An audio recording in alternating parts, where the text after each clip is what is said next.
Hi, welcome back guys. This is your friend, the Broccoli Fanfics, back with amazing fanfiction. This is the series of What If Deku Teams Up with Dynamite. Now before starting, please give this video a like and subscribe to the channel if you want more videos like this. Now let's get into the fanfic. A holdout camp north of where UA was currently stationed had sent out Nsauce. That was what had started it. That was what had led to what Katsuki was looking at now. So, Nsauce that Katsuki and Deku had rushed out to answer. A typical scene upon arrival. Collapsed building, air full of concrete smoke, ground littered with debris both annoying and dangerous. Panicking civilians who were still, for some godforsaken reason, refusing to pack up and move into a designated safe zone. Deku trying to both reassure them and strong-arm them into coming to UA. 8 years of officially being considered a pro-hero. 3 years at UA before that, doing a lot of pro-level work even without all the proper qualifications. And it still managed to annoy Katsuki every fucking time that some damn civilian was an idiot. Even though it really shouldn't be a surprise at this point. It probably didn't help that they were living in a Japan that was largely controlled by All for One, which automatically meant everything was twice as annoying as it needed to be. Anyway, standard situation. Controlled explosions to break down bigger debris and control the collapse so it didn't unexpectedly crush anyone if a stray pebble moved an inch. Deku on more directive act duty. Shadow inbound. Slow as shit because his fucking father needed to have a chat with him. A basic summary of how everything in their lives went. Deku helping people, Katsuki controlling the situation, Shadow nipping at their heels. A villain disrupting shit at the worst possible time. She was barely recognizable, was the thing. Katsuki only vaguely recalled seeing her face on the ever-growing updated list of new league members. It wasn't his fault that he had trouble remembering all the goddamn new recruits that popped up like fleas on a terrier. Every time they had a meeting to review the week's editions, Deku looked like someone had kicked his fucking puppy. Obviously, Katsuki had to give that his full attention.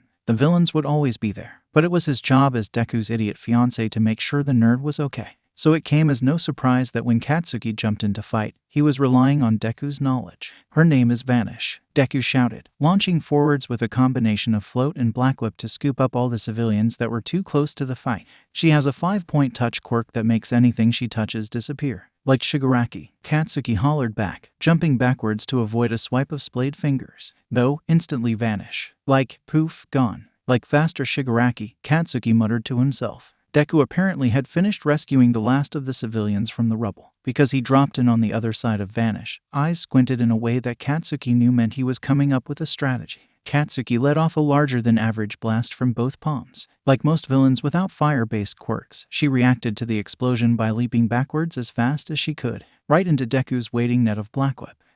Victory. It always tasted so sweet, even against third-rate D-listers like this chick. Black whip had pinned her hands to the outside of each thigh. Even restrained, she held one finger on each hand carefully aloft, in the manner usually adopted by people with 5-point touch quirks. Katsuki took his quirk suppressant cuffs out of his utility belt and approached carefully. Good work, Kaken. Deku beamed at him. As always, it made the victory seem even better. Heh, you know it, nerd. Good work, Katsuki replied. It had been good work. Good, simple strategy. Fast evacuation. They maneuvered carefully as Deku used Black Whip to separate and hold Vanish's hands in a mockery of the handcuffs that Katsuki was about to attach around her wrists. Deku had to stand in front of Vanish so he could see what he was doing, and Katsuki was pressed close to be in range of her hands. Katsuki reached out to cuff her. Deku loosened Black Whip to let the cuffs go on. Vanish lunged. Katsuki lunged forwards in response, intent on getting her in cuffs, but he was lunging into thin air. He heard Deku shout out in alarm beside him. The first thing Katsuki noticed was that the air, inexplicably, was clear. No kicked-up dust from the building collapse. No smoke from the resulting electrical fires. Nothing.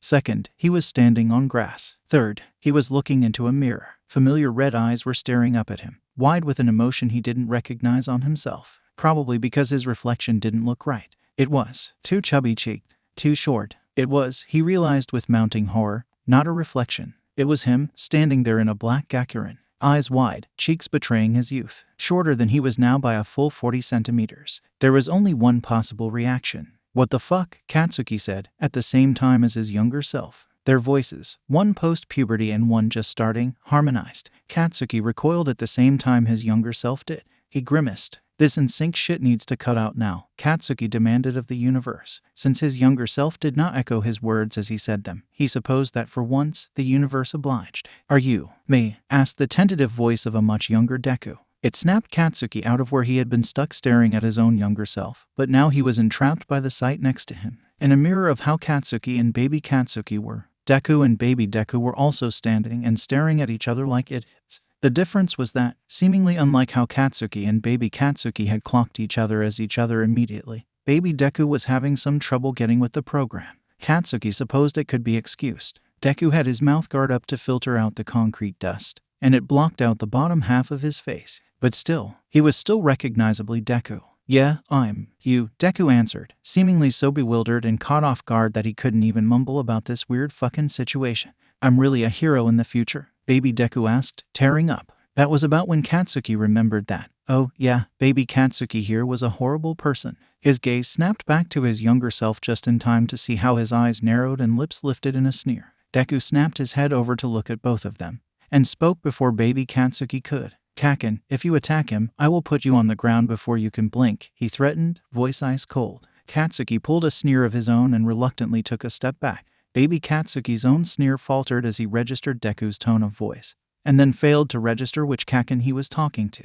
Chump. Katsuki didn't really have room to talk, seeing as he had also backed down, but at least he had several memories of Deku being dangerous and scary as fuck in battle, which this Katsuki did not have. So that was where Katsuki found himself, holding back from attacking his younger self, for fear of angering his fiancée. After responding to what should have been a fairly routine sauce call, he wondered what he did to deserve this. Katsuki hadn't really been about to attack Deku, but when the older Deku snapped not to attack, it lit up some instinct in his chest that he didn't recognize. It was cold. Like hell was he gonna let any version of Deku talk down to him, though? He regathered himself quickly, hoping his lapse hadn't been noticed. "H-H-H," he shouted. "You think you can tell me what to do, you piece of shit? Even if you are a hero and this isn't some dumbass cosplay, you're probably so useless at it that you aren't even ranked." Deku shrank back, holding his clenched hands to his chest. The older Deku smiled at him. The older Katsuki snapped his eyes from where they had strayed, blazing with an anger that he was unused to seeing anywhere but the mirror. It actually looked stronger than it usually did in the mirror. "Deku," the older Katsuki started, voice growling. "No, Kaken," the older Deku said, all fucking smiles for no goddamn reason. Katsuki was right. There was no way shitty, quirkless Deku of all people could be a hero, much less a ranked one. He bet it was cosplay. But the older Deku just kept smiling, serene as shit, looking like he didn't give a flying fuck. It pissed Katsuki off. "Listen up, you fucking dumbass," the older version of Katsuki said suddenly, the fact that he was restraining himself betrayed by his posture. "That man there is a great hero, no matter what you think. If you say one more thing against him, I'll kill you myself." The older Deku sighed. Katsuki narrowed his eyes. "I didn't think I'd get dumber with age. No matter what the hell is going on here, I'm pretty sure that if you killed me, then you would die too, idiot," Katsuki snapped, baring his teeth. "It's really possible," Deku whimpered. It took Katsuki a second to rewind the conversation and figure out what the hell Deku was crying about now. "It's really possible for me to be a hero without a quirk." Deku looked up at his older self, and, true to fucking character, his eyes were brimming with tears. Disgusting. Obviously, the fact that his older self was a hero meant a whole lot more to him than it might to the average extra. And this was the part where Deku's older self inevitably spat some dumbass sappy line about how it was all due to his determination, or something else just as repulsive.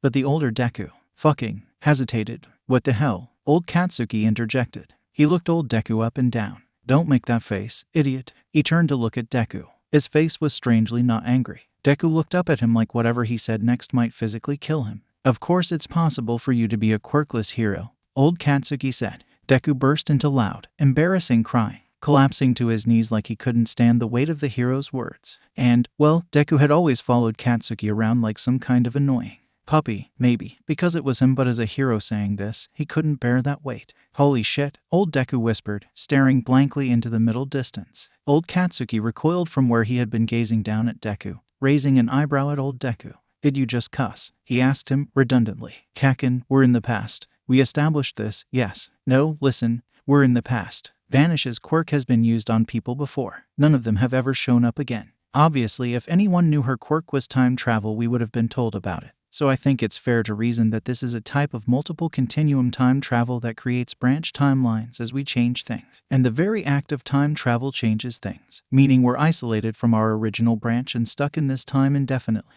Additionally, the first thing we came in contact with was our younger selves, meaning that her quirk probably latches onto a person's biological signature, perhaps a DNA reading element of some kind, and uses that as an anchor as they travel through time. We were halfway across the island, after all, so it only makes sense. Oi, nerd, all that is fascinating, but I need you to get to the point, old Katsuki interjected, which Katsuki was thankful for because he couldn't stand the nerd's muttering. The only bright side of it was that Deku had stopped crying to try and follow old Deku's train of thought. Right, sorry, Kaken.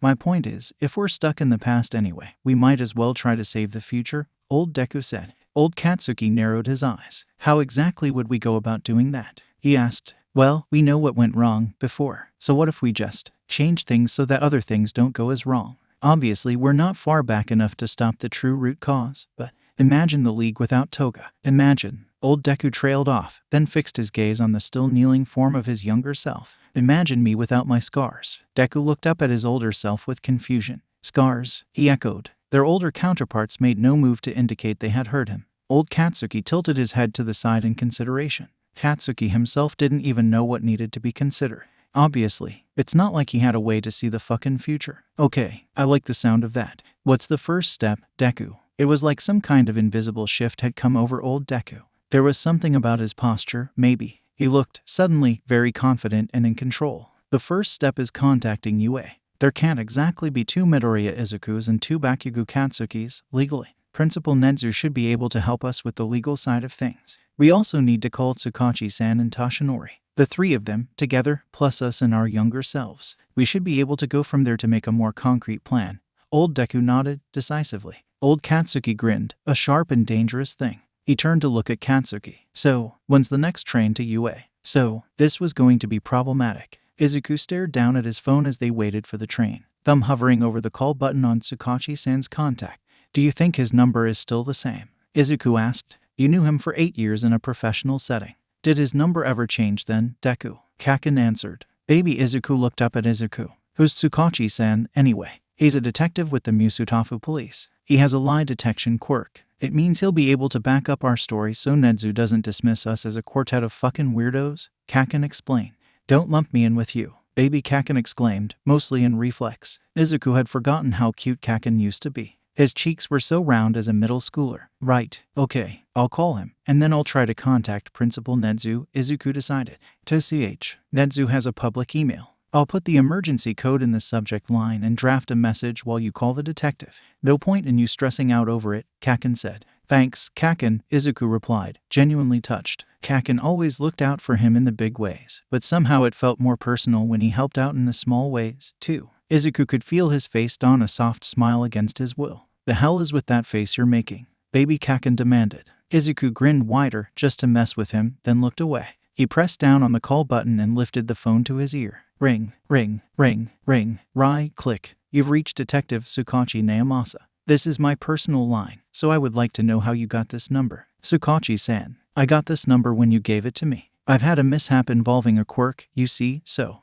Yes, there's not really a good way to say this, Tsukachi-san, but I'm a hero from the future. I was hoping you could help me. Well, you're right, there's not a very good way to say that. Lucky for you, my quirk works over the phone. I'm not exactly sure how I could help you, however.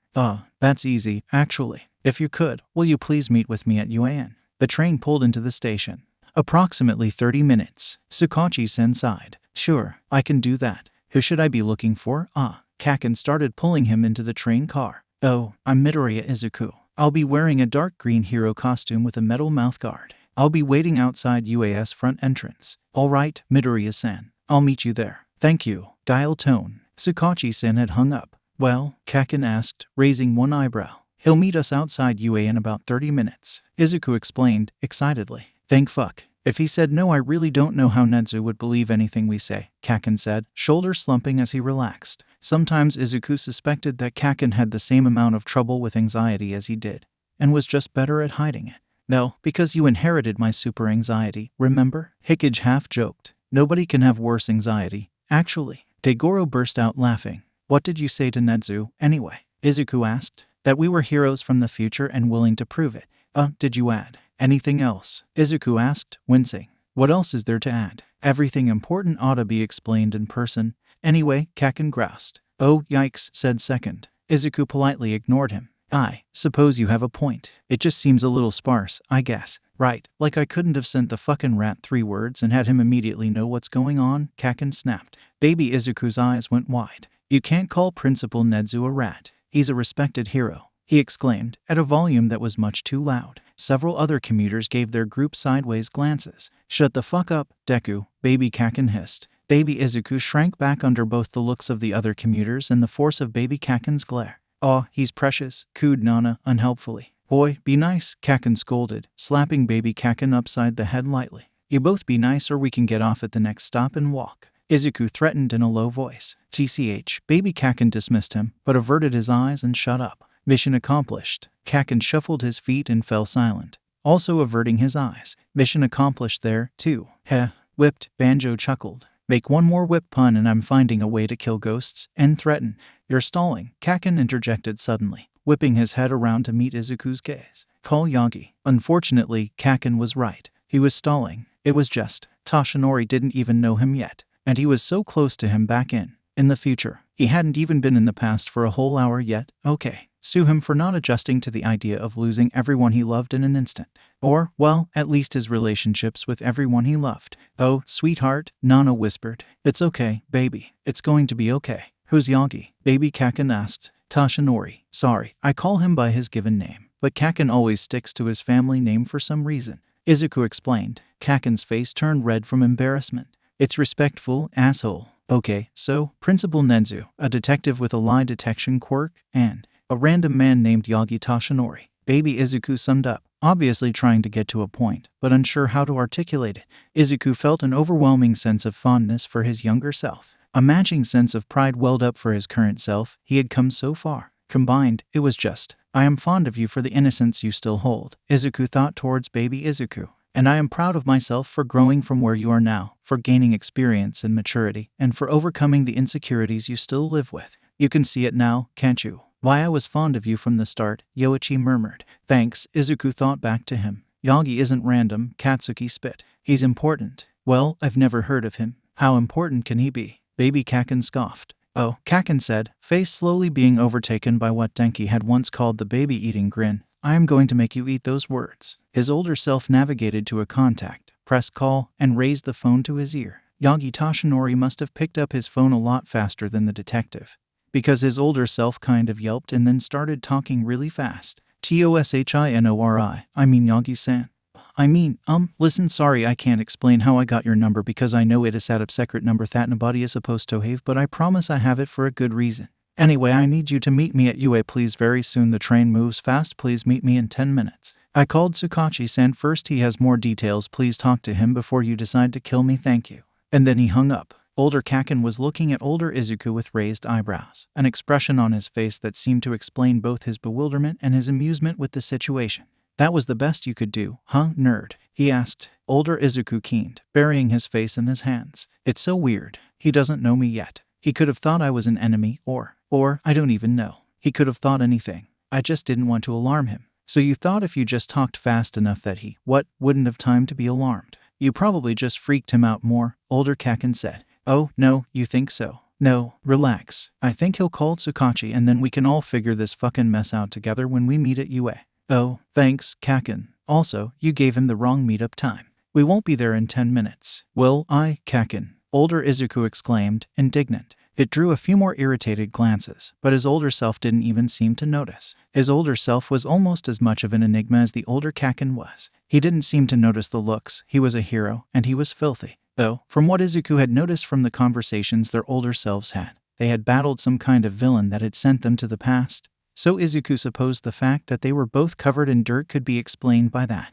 It didn't seem to help the opinions of the other commuters, though. A few minutes passed in tense silence. The train stopped, let some passengers off and other passengers on, and then took off again. "What will we say when we get there? What will we tell Principal Nenzu and Tsukachi-san and Toshinori?" older Izuku asked, speaking in a low tone. "The truth," older Kaken replied, voice just as quiet. "What else? How much of the truth?" "Only as much as they need to know." Should we call Sensei as well?" "Fuck no. Who knows what he's doing right now? You want a chance interrupting some fucking undercover shit? We'll ask Nenzu about him, is that okay?" "Yeah, that's okay. Who the fuck is your sensei?" Kaken demanded. "Your sensei. If nothing gets too fucked up," older Kaken snapped back. "Calm down, both of you," older Izuku ordered. "Kaken, they're not even enrolled at UA yet. Give it a rest." Older Kaken huffed. It was seriously starting to weird Izuku out, how non-aggressive he was. Another minute of silence passed. Once again, older Izuku broke it. "We need to call our parents," he whispered guiltily. "We need to talk to fucking Nezu before we make any fucking decisions." Older Kaken snapped back.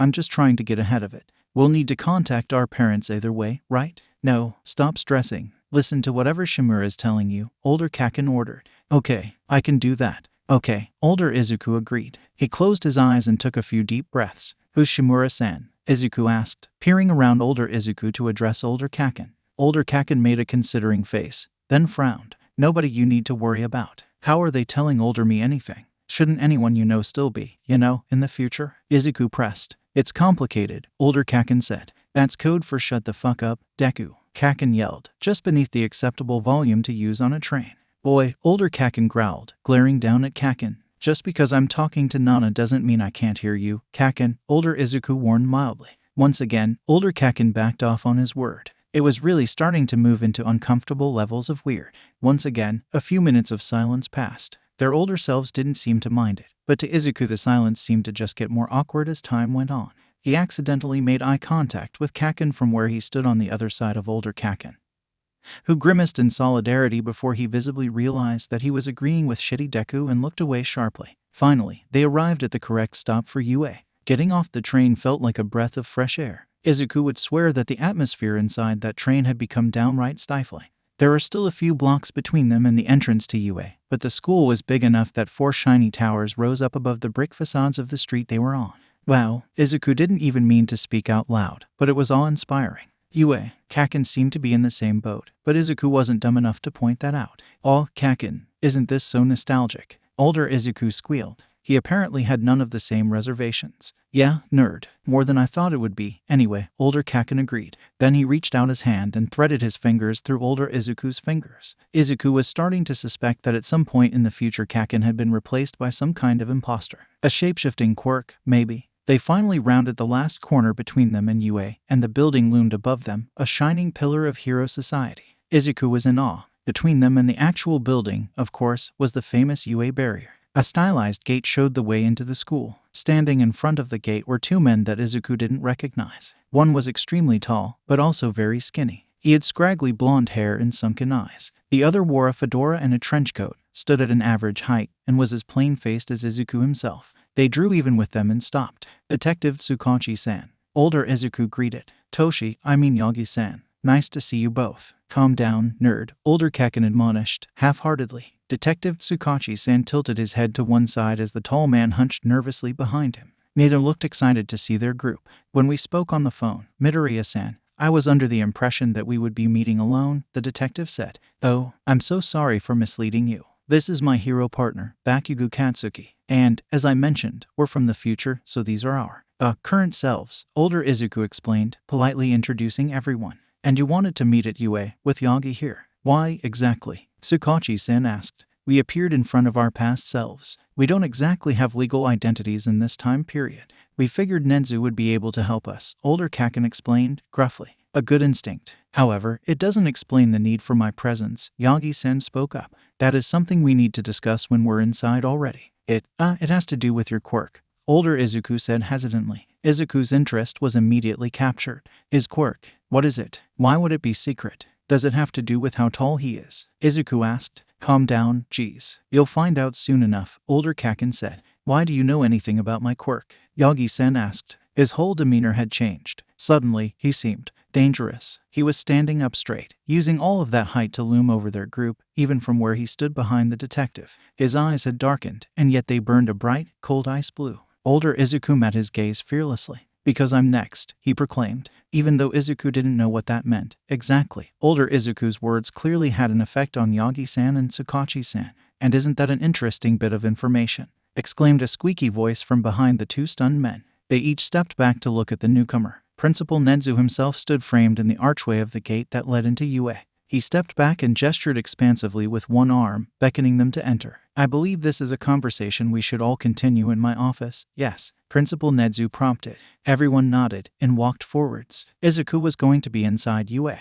and talk to Principal Nezu. This was so cool. Katsuki looked Tsukachi up and down critically. He looked a lot better than he did back. Or, well, in the future. His face was clean-shaven, for one. Tsukachi caught his gaze and raised an eyebrow. How the hell did you beat us here, anyway? Deku called you when we were already on the train, Katsuki asked. Well, I was just going to finish what I was doing and drive, but then I got a strange text from Yagi here. So I suppose you could say I took the express route. TCH. That makes sense, I guess, Katsuki conceded. Netsu led their group into the building. And then to the elevator. They all fit, but it was an uncomfortable squeeze. Baby Katsuki was visibly uncomfortable, but he also wasn't exploding anything, so Katsuki supposed that was as much as he could ask for. They all spilled out once the elevator stopped. Yagi hadn't stopped sending suspicious glances towards Deku and Baby Deku the whole time. The rat led them into his office, then locked the door. Okay, this room is soundproof, radiation-proof, quirk-proof, and generally as secure as I could reasonably get it. Now we can discuss things freely, he said excitedly. You said you're next, Yagi demanded instantly, rounding on Deku, voice hard. I am. Please remember that we are from the future, Deku requested. He turned to address Baby Deku. How old are you, exactly? I'm 13, Baby Deku answered easily. So I am from about 12 years in the future, Deku declared, spinning back around to face Yagi. You can't keep going forever, old man. You knew this was coming, Katsuki said remorselessly. Kakin, Deku gasped, scandalized. I suppose. I just thought I had more time, Yagi sighed. I suppose you know about it, as well. I do, Katsuki agreed, steadfastly avoiding Netsu's beady gaze. Know about what, assholes? Baby Katsuki yelled. Perhaps it would be best if you started from the beginning. Can you give us a summary of how you got here? Netsu requested, setting his tea down delicately. When had he even gotten tea? We were fighting a villain. A newbie on the scene, calling herself Vanish. We nearly had cuffs on her when she unexpectedly lunged and caught both of us in her quirk. There was no evidence to suggest that her quirk had anything to do with time travel. She didn't even seem to know. We were just suddenly standing face to face with our fucking baby versions, Katsuki reported dutifully. You're rather dirty for having come from a villain fight. I can't imagine a time travel quirk causing that level of damage, Tsukachi pointed out. She had a 5-point touch quirk. It worked on inorganic materials.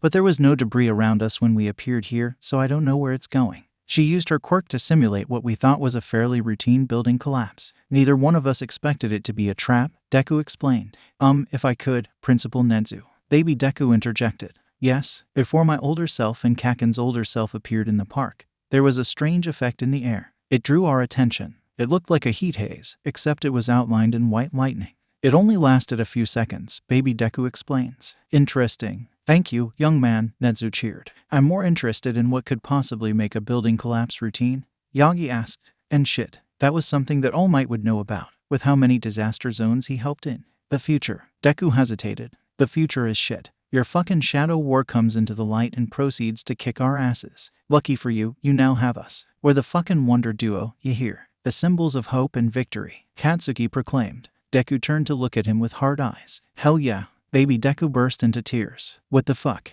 You're not making that up. You're being serious, Baby Deku asked, a tinge desperate. Oh, right. Baby Deku was still a stick with a brain full of dreams but not much skill. Of course it would surprise him that he was any kind of symbol. What, you think I'm a fucking liar? Katsuki demanded. Tsukachi sighed. Midoriya-kun, I can assure you that what he said was true. That is what I'm here for, the detective said. Fuck yeah. This made Baby Deku cry harder, but these were good tears so Katsuki guessed it was fine. Other than Deku, though, every adult in the room looked pretty uncomfortable. I'm the symbol of victory, Baby Katsuki asked. Oh, right. This would be news to him too. Well, I sure as shit ain't the symbol of hope, Katsuki snapped. Kakin, calm down, Deku requested, softly. He crouched down next to Baby Deku and ran his hand up and down his back lightly. Hey, I know everything is a little overwhelming right now, but can you rein it in a little? You're not going to learn anything else here if you exhaust yourself crying. Miraculously, it seems to work. Baby Deku takes some deep breaths and wipes at his eyes, and it's not instant, but he stops crying and straightens up. Thank God, Baby Katsuki mutters, under his breath. Katsuki decides he'll let that one slide. But only because Baby Deku didn't seem to hear it. You're both a symbol, Yagi asked. Yeah, we're hero partners, anyway, and the symbol title kind of took off for the more prominent members of our class after All Might retired. Society replaced one symbol with many, Katsuki finished for him. And what made me choose you, young man? Yagi turned to Deku and narrowed his eyes in consideration. There was a situation, and I asked you if I could be a hero. You said no. But I rushed in to save my friend anyway. My body moved before I could think. You recognized that, and I suppose you just liked me? And so you made the offer, Deku explains. Tsukachi pays careful attention. nodding every time that Yagi looks over at him. Probably helped that you recognized yourself in him, Katsuki interjects. Deku flushes bright red. Kaken, he hisses. What? Quirkless, dreamer, self-sacrificial, prone to overworking, smiling while you fight. Okay, only one of those is actually trying to mimic Toshinori, and he's just mimicking Nana anyway, so you both mimic your mentors, too, Katsuki shrugged. Kaken, Deku squealed. I'm confused, baby Deku tentatively said. Yeah, me too. You brought us in here because Scarecrow's quirk is top secret or some shit, and now you're telling me he's quirkless. What the hell are we even here for? Baby Katsuki screeches. Your younger self makes a good point, Kaken. We're not really here to convince Toshinori about his successor. No, we are. If it's not you, it shouldn't be anybody. Principal Nezu. Because we are from the future, we need legal identities to continue going forwards. As alumni of UA, we were hoping you would be willing to help us, Deku requested, bowing politely. Well, it certainly seems like an interesting challenge. I would be delighted to help. Of course, I will need some more details from you in order to craft you something that looks real, Nezu cackled. Of course. What do you need to know? Izuku asked, enthusiastically. Nezu grinned. Principal Nezu's grin had always been a little frightening, but Izuku knew it also meant that things were likely to get done about twice as fast as they would otherwise. This was a good thing. It would be helpful if you would be willing to give me a quick summary of your work experiences and goals moving forward.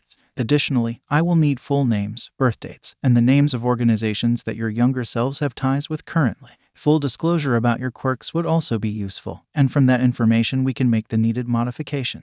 Principal Nezu rattled off. Like hell, you want to give a younger Izuku information on everything that goes bad in the future. We're not saying anything until the young guns are out of the room. Degoro shouted. Izuku winced. That's a good point, he murmured back. What was that? Kaken asked. We need our younger selves to wait outside if we're going to discuss anything about the future, Izuku admitted, addressing Principal Nezu. They both have heroic spirits, and I don't want them to think that they need to do anything to help us and commit acts of vigilantism.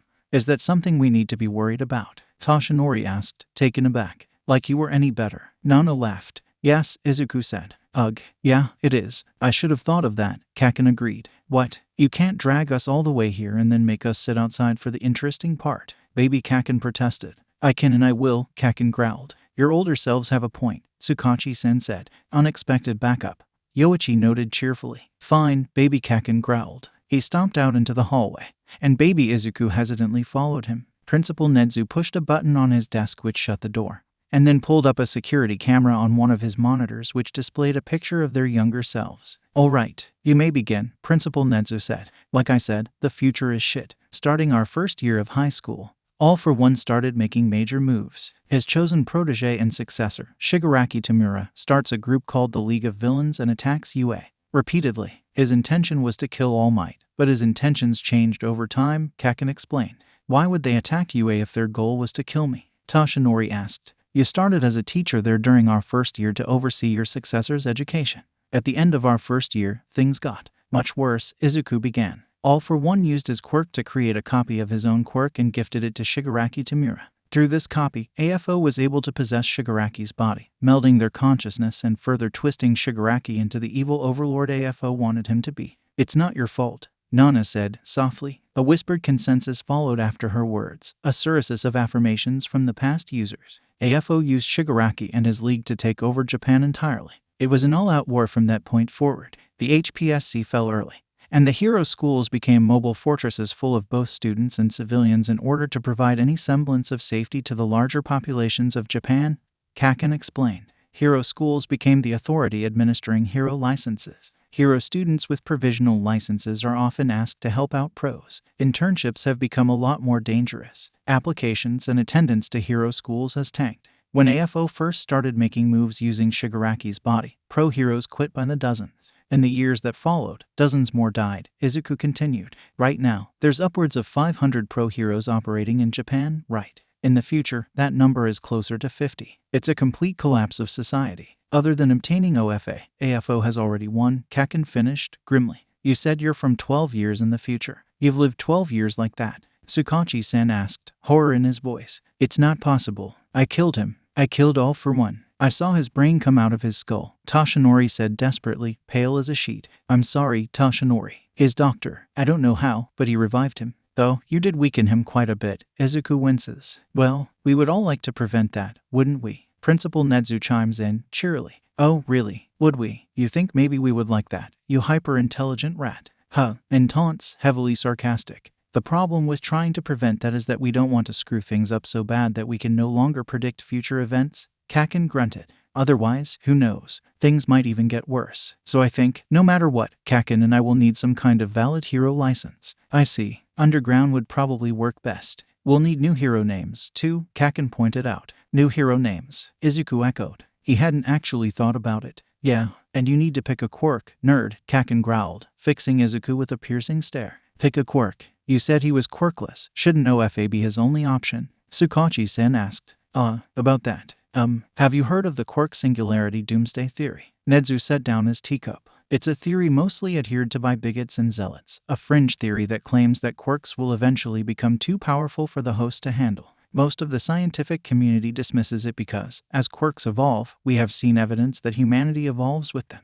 Therefore, nobody should ever have a quirk that they cannot handle, he explained. Why do you mention it? Toshinori asked. Well, most quirk users my age are between 4th and 7th generation quirk users. I, personally, should have been a 5th generation quirk user. Kaken is a 6th generation quirk user. But, well, I'm one for all's 9th user, which makes it a 9th generation quirk. Even though the quirk doomsday theory doesn't apply to normal situations, one for all is reaching singularity. What that means for me is that the quirk has evolved to let me access the past user's quirks. But it also means that OFA can't be passed down anymore. The next user, giving this quirk to anyone else will kill them. A solemn silence enveloped the room as Principal Nezu, Toshinori, and Tsukachi-sen digested that. Kaken caught Izuku's eye. His face asked, "You good?" Izuku nodded back at him, grateful to have such a caring partner. I'm sorry to place this burden on you, Yoichi said. We've had this conversation before, Yoichi. I'd rather it be me than someone else, Izuku replied. Well, that's... Toshinori trailed off. Also, you already can't give OFA to anyone who isn't quirkless, because it will significantly shorten their lifespan, Kaken interjected.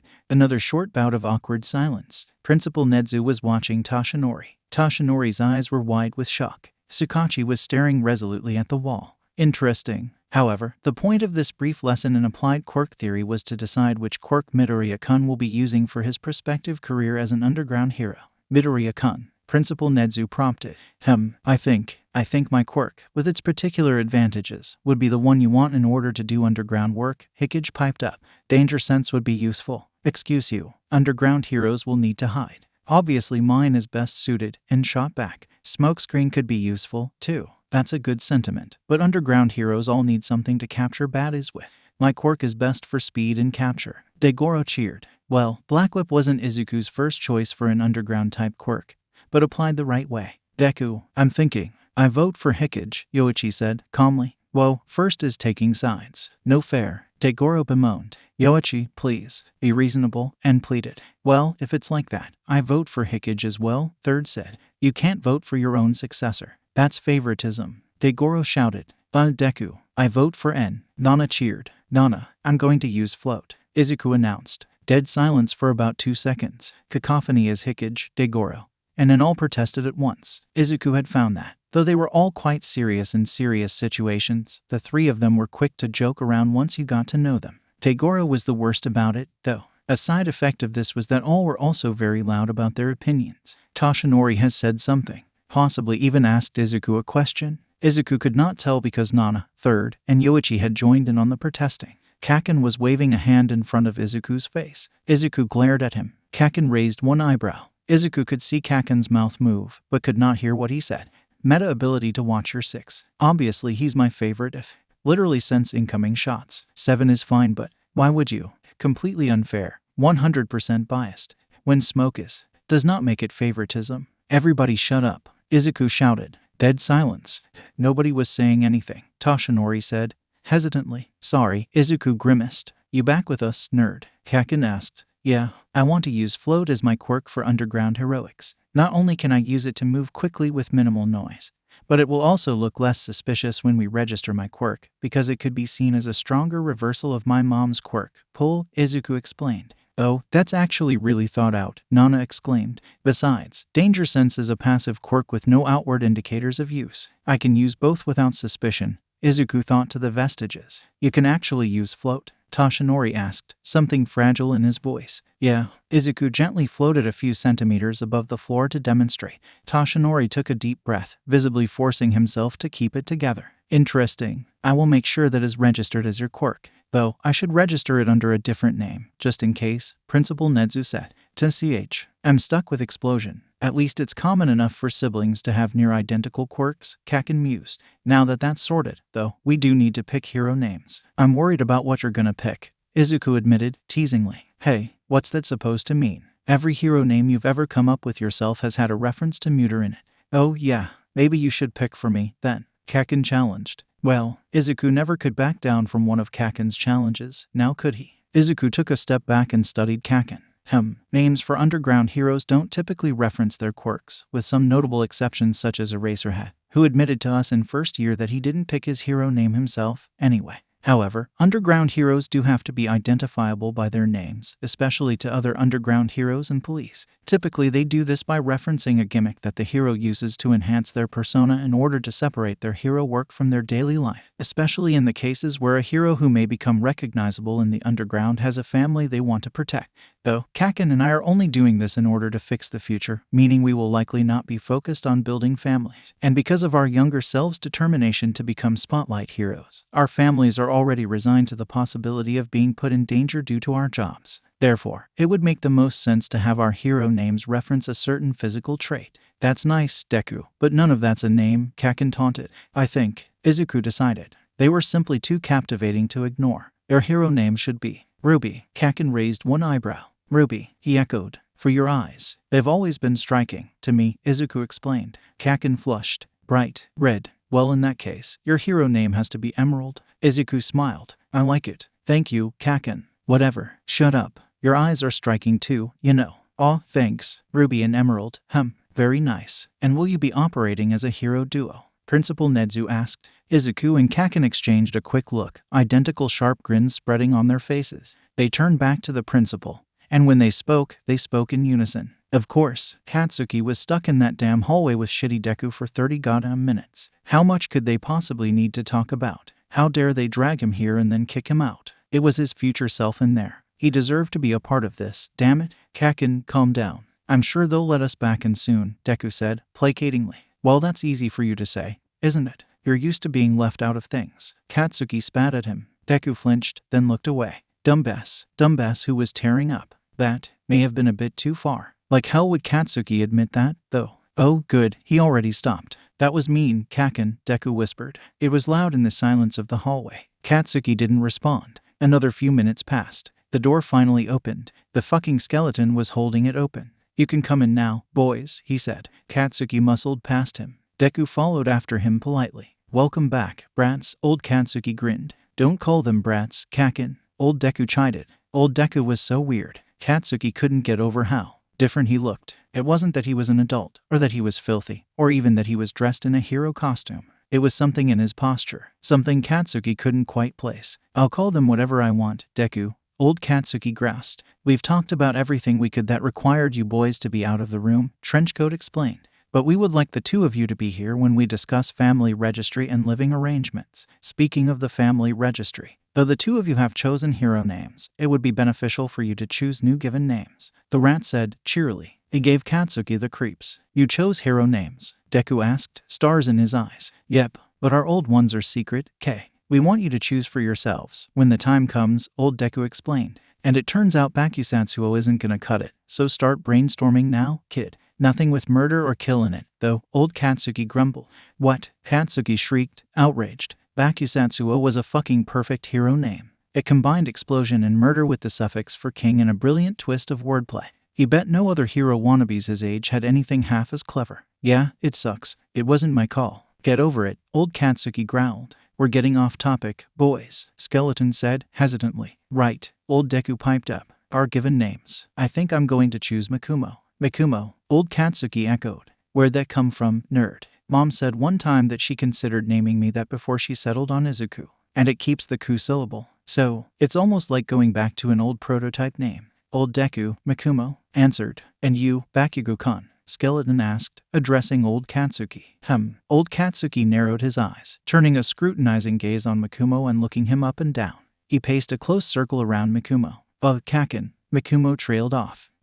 Old Katsuki came to a stop. My new name's gonna be Katsuma. Amazing, Kaken. Just like, wait, Mikumo stilled abruptly. Wait, did you choose that name? Specifically because you knew I wouldn't be able to stop calling you Kaken. Katsuki burst out, outraged, as if any version of him would ever make their decisions based on what shitty Deku could do. Maybe, partly, it could be because I just like Katsuma, you know? Old Katsuki pouted. He fucking pouted, like some kind of wimp. What the fuck happened in the future? Who's Katsuma? Deku asked. He's a kid you'll meet at some point in the future. We don't get to know each other for very long, but he and his sister are really sweet. Mikumo enthused. Yeah, so my new name is Katsuma. Old Katsuki, now Katsuma, declared. Very well. I'll make sure to add those names when I alter your family registries. The rat principal enthused. Now, about your living arrangements. I can find you an apartment, but you will need a temporary living space in the meantime. It's possible for you to stay at UA, but if you have a different preference, now would be the time to say so. We'll stay at my folks' place, Katsuma interjected.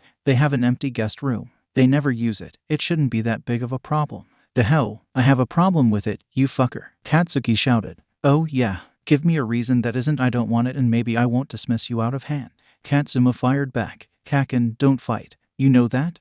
Younger. Kaken has trouble with his emotions. Mikumo pleaded. Like hell. And I don't need two of you fuckers calling me that kitty nickname. Katsuki protested. Is he always like this? Trenchcoat asked Deku in a low tone. Pretty much, Deku said. That's just Kaken. I heard that, dumbass. Actually, nerd, baby me has a point. We have new names, so we're basically acknowledging that we're already different from them. We might as well not call them by the same nicknames we call each other, Katsuma agreed. So what, I call him? Katsuki, Mikumo asked. Yes, Katsuki said. Call me Katsuki. Okay, I can do that. Mikumo agreed, easily. A wicked grin spread across Katsuma's face. So, we call the two of you Katsuki and Izuku. But if we're your older brothers, according to the family registry, you have to call us Katsuma Nyai and Mikumo Nyai. He said. Kaken. Mikumo squealed, scandalized. What? I'm right. Well, you boys are certainly spirited. Is it decided, then, that you'll use the Bakugo family home as temporary housing until you're settled? Nedzu asked. Good as. We have to ask, but they'll agree. If it doesn't work out, we'll stay at UA, Principal Nedzu. If you'll let us, Mikumo asked. Of course. Katsuki couldn't believe it. There was no way that his parents would say no. He was going to be forced to put up with the two idiots from the future in his house. Come on, Kaken. We'll have to catch the next train so we can ask your parents. This was torture. Yagi and Tsukachi rode with Katsuma. Mikumo, Katsuki, and Izuku back to their neighborhood. Nedzu stayed behind to do Nedzu things, which Katsuma assumed boiled down to hacking the government. He sure as shit hadn't mentioned anything about Katsuma and Mikumo altering the registry themselves. Katsuma and Mikumo. The new names would take some getting used to, but Katsuma liked them. Besides, it was only fair. They were the interlopers, technically, so they should be the ones to change their names. They had sorted out a training plan with Yagi for him to prepare Izuku to receive one for all when Katsuki and Izuku were still outside of Nedzu's office. Everyone in there had agreed that Yagi needed to bring it up to the boys himself, but he hadn't done that yet, even though riding the train in silence was getting awkward. Luckily, though, Katsuma wasn't some fucking chump, so he didn't mind a bit of awkwardness. Unluckily, this meant that all 6 of them made it to their stop in total silence. House is this way, Katsuma grunted, taking point to guide the group towards his old house. They would visit it first, since it was closer. Yagi and Tsukachi wouldn't know where it was, so he was being considerate. I'm nervous, Mikumo said. How are we going to explain this to your parents, Kaken? We'll tell them the truth, obviously. We have Detective Lie Detector with us. It shouldn't be that fucking hard to make them take us seriously, Katsuma pointed out. Still, maybe we should let the kids go in first.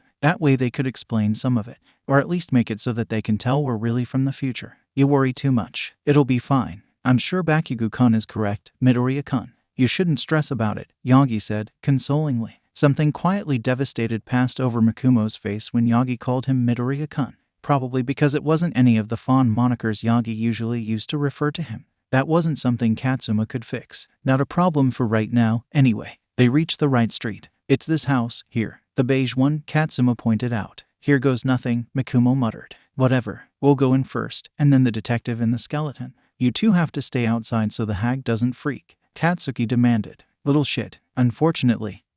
He was right. Sounds great, Katsuki. Mikumo cheered. Katsuki sneered at him. Asshole. He turned around and approached the house. He threw the door open violently, storming inside. "Oi, I'm home," he hollered. "Bakugo Katsuki, where have you been?" The hag shouted back. "It's not my fault I'm home late," Katsuki protested. "Like hell it isn't. I expected you home 2 hours ago. Where the fuck have you been? If you'll let me explain. I called Inko, asking if you were over there, and she said Izuku-kun isn't home either, and all he would say was that he was with you, and you weren't answering your phone, and I was this close to calling to report you missing. What do you have to say for yourself?" she demanded. "It wasn't my fault. I got caught up in a quirk accident," Katsuki yelled. "It really wasn't his fault." "Auntie Mitsuki," Izuku interjected. The hag softened at the sight of him. "Oh, hello, Izuku-kun," she said, amicably. "Izuku is here," gasped a voice from the kitchen. Auntie Inko came running into the living room to crush Izuku in a hug. "Hey, Mom," he said, muffled in her shoulder. "I was so worried." "Oh, you boys better have a good explanation for this." "Sorry, Mom." Tsukachi cleared his throat.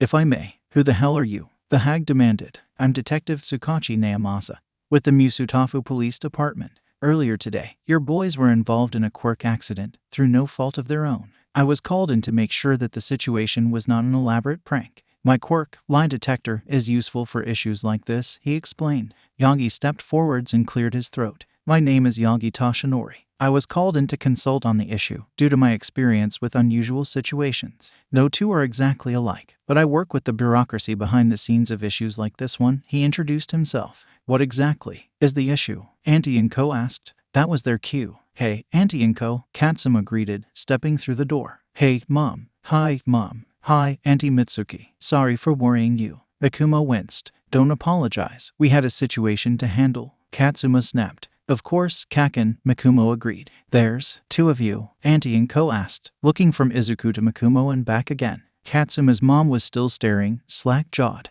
3, 2, 1. "What the fuck?" she burst out. Tsukachi and Yagi winced. "Please, can we all discuss this in a civilized manner?" Yagi asked. Katsuma's old man came into the room from the kitchen. He did a double take, but didn't say anything. "Yes, please. If we could all take a seat, we'll explain what happened," Tsukachi requested. "It better be a good explanation." The old hag snapped. She spotted the old man. "Masaru, come here. Look at this." "I see it, dear. I'm just not sure what to say," he replied, amicably. They all managed to situate themselves in the living room. Katsuma's parents, Auntie Inko, and Katsuki on one couch, Tsukachi and Yagi on the couch opposite them. Izuku hovered awkwardly behind his mom, who had grabbed his hand and wasn't letting go. Katsuma and Mikumo elected to stand to one side, together. "I'm sorry you weren't alerted to the whereabouts of your children. That was an oversight on our part, and we would like to apologize for that," Tsukachi began. "Secondly, I would like to reiterate that, though they were involved, what happened was not their fault. There was nothing they could have done to prevent this. This being," Auntie Inko prompted. "Us, obviously. We appeared in front of them and fucked up their afternoon," Katsuma interjected. Tsukachi sighed. "Well, in a nutshell, yes. This afternoon at about 4 p.m. I received a phone call on my personal number from a number I didn't recognize. I suspected a spam call, but I answered just in case. It was Midoriya Mikumo," he began. "Mikumo?" Auntie Inko asked. "We picked new given names so we can be distinguished from our younger counterparts," Mikumo explained. "Sorry for the confusion." "Right. Midoriya Mikumo called me and explained that he had been involved in a villain fight which ended in him being sent to the past, or rather, to the present, from the future. He knew that my quirk would be helpful in establishing that he was not lying about this, and asked that I meet with him at UA," Tsukachi continued. "As I was leaving the station, Yagi called me, explaining that he had also received a phone call from Midoriya-san and was directed to me for more information. I told him what I knew, and we went to UA together." "Why UA?" the hag asked, squinting at Katsuma and Mikumo. Short answer, Nenzu. "We knew he'd help," Katsuma explained. Mikumo beamed. "When we arrived at UA, we were surprised to find that Midoriya-sen was accompanied by Bakugo Katsuma, Bakugo Katsuki, and Midoriya Izuku. We didn't know he had companions with him. Nevertheless, Principal Nenzu led us all into UA, and we talked over the problem," Tsukachi finished. "What exactly did you discuss?" the old man asked. "Well, the 2 from the future chose new hero names and new given names, and discussed with myself, Tsukachi, and Nedzu plans to stop some upcoming tragedies.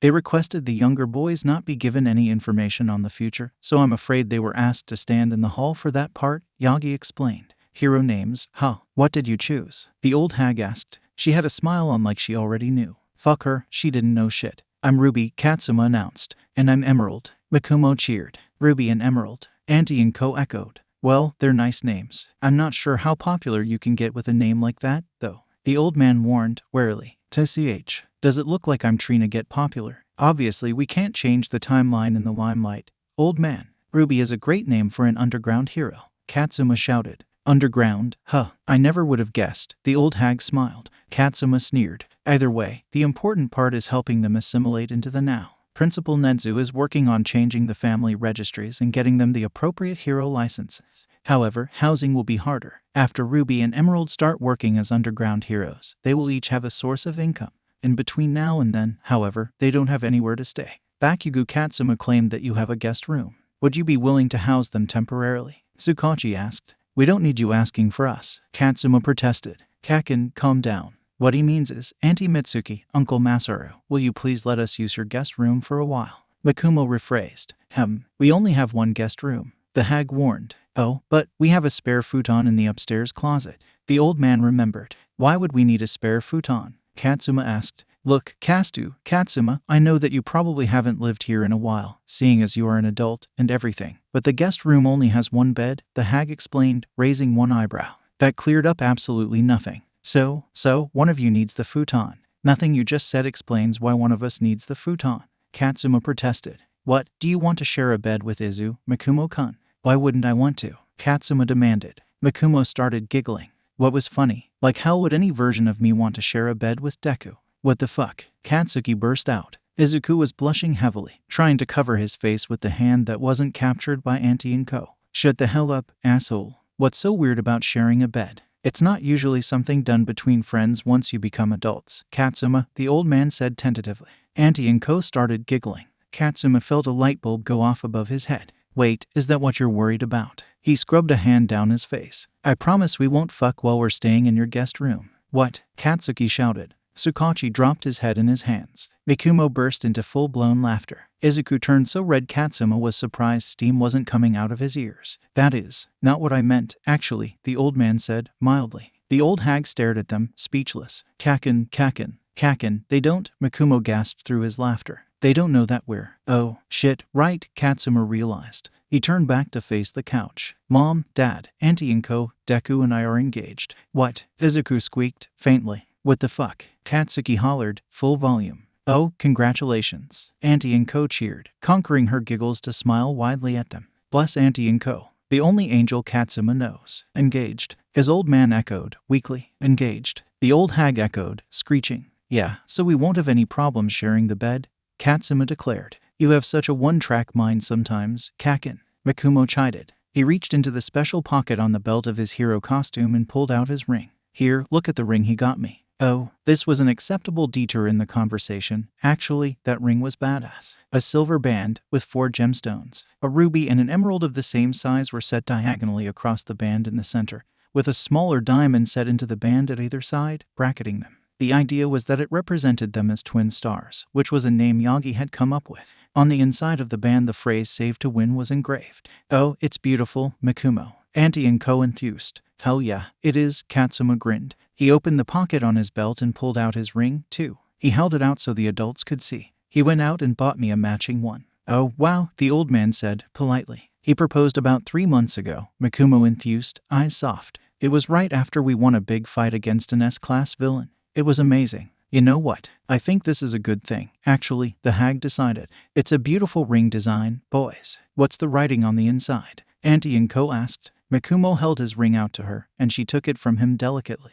She ran her fingers reverently over the gemstones, and then turned the ring so she could read the engraving. Save to win, and win to save, Katsuma and Makumo said in unison. What the hell? Katsuki dropped his head into his hands. Oh, do you guys have a catchphrase? The old hag asked, perking up. Katsuma and Makumo swapped looks. Kind of. Makumo volunteered. It's something that All Might taught us when we were at UA. Yagi coughed blood in surprise, quickly bringing out his handkerchief so as not to make a mess. Auntie and Co.'s eyes went wide. Are you okay, Yagi-san? She questioned gently. Makumo carefully took his ring back. It's a side effect of a pre-existing medical condition. I'm fine, Yagi answered, waving her off. You've met All Might. Is he as cool as he is on TV? How does he get his hair to stand up like that?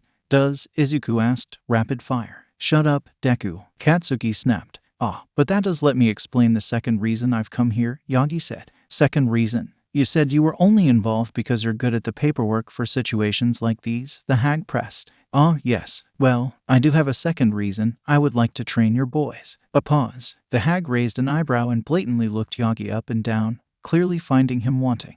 The old man and Auntie and Co. made identical faces of concern. Train us in what? Katsuki demanded. Train them how? The hag interjected. Heuristic. I would like to train them in heroics. If this situation has told us anything, it's that these two boys will become magnificent heroes. I want to see that happen, Yagi explained. He turned to face the hag head on.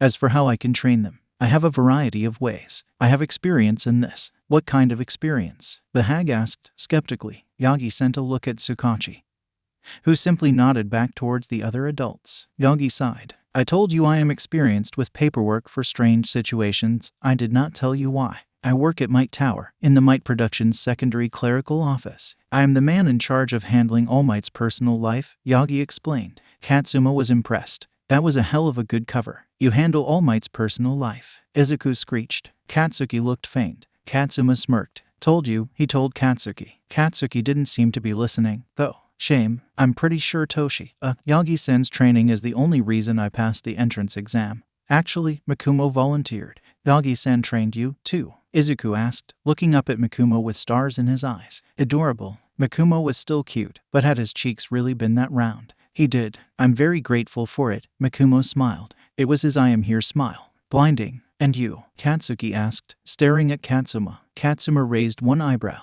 Take a guess. No, but now he'll train both of you. Mikumo enthused. And you didn't even have to be attacked by a villain first. Yagi blinked, then looked very concerned. Tsukachi mirrored him. Wait, how did Yagi end up offering training to you? He asked. Mikumo paled, then smiled sheepishly. Well, the next few days were strange ones. Izuku and his mom had gone home after the adults had gotten Mikumo and Katsuma settled.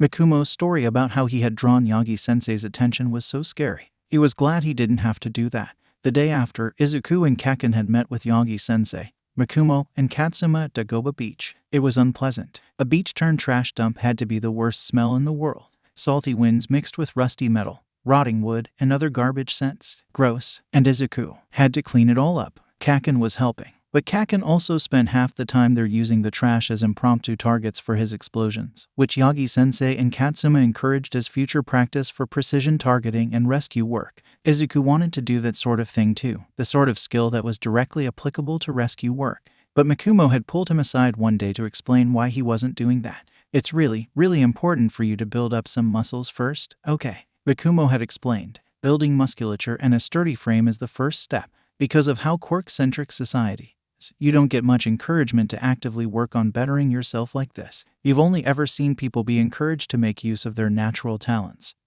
So you honed your mind, which makes sense, because that was what you had. But to be a hero, you're going to need a lot more than smarts. Even the heroes who have smarts have the muscles and agility to enact the plans they make. Sometimes there's nothing you can do to avoid a brawl. So don't feel bad just because Katsuki is ahead of you, you'll catch up. It had made Izuku feel seen, for once, understood, which made sense, because Mikumo was literally himself from the future. He had been through the same thing, taken all the same actions, cleaned this beach, even. Whenever Izuku was taking a break from cleaning the beach, he watched Mikumo and Katsuma. He hadn't observed much about them on that first day, because there was so much happening so fast. He got swept up in it. But now that things had calmed down, he could categorize all the ways they were different from him and Kaken. Obviously, Katsuma was different from Kaken. Izuku had noted when he showed up that he was willing to back down on Mikumo's word, that he was strangely non-hostile. This was explained when it was revealed that he and Mikumo were engaged, as improbable as it sounded.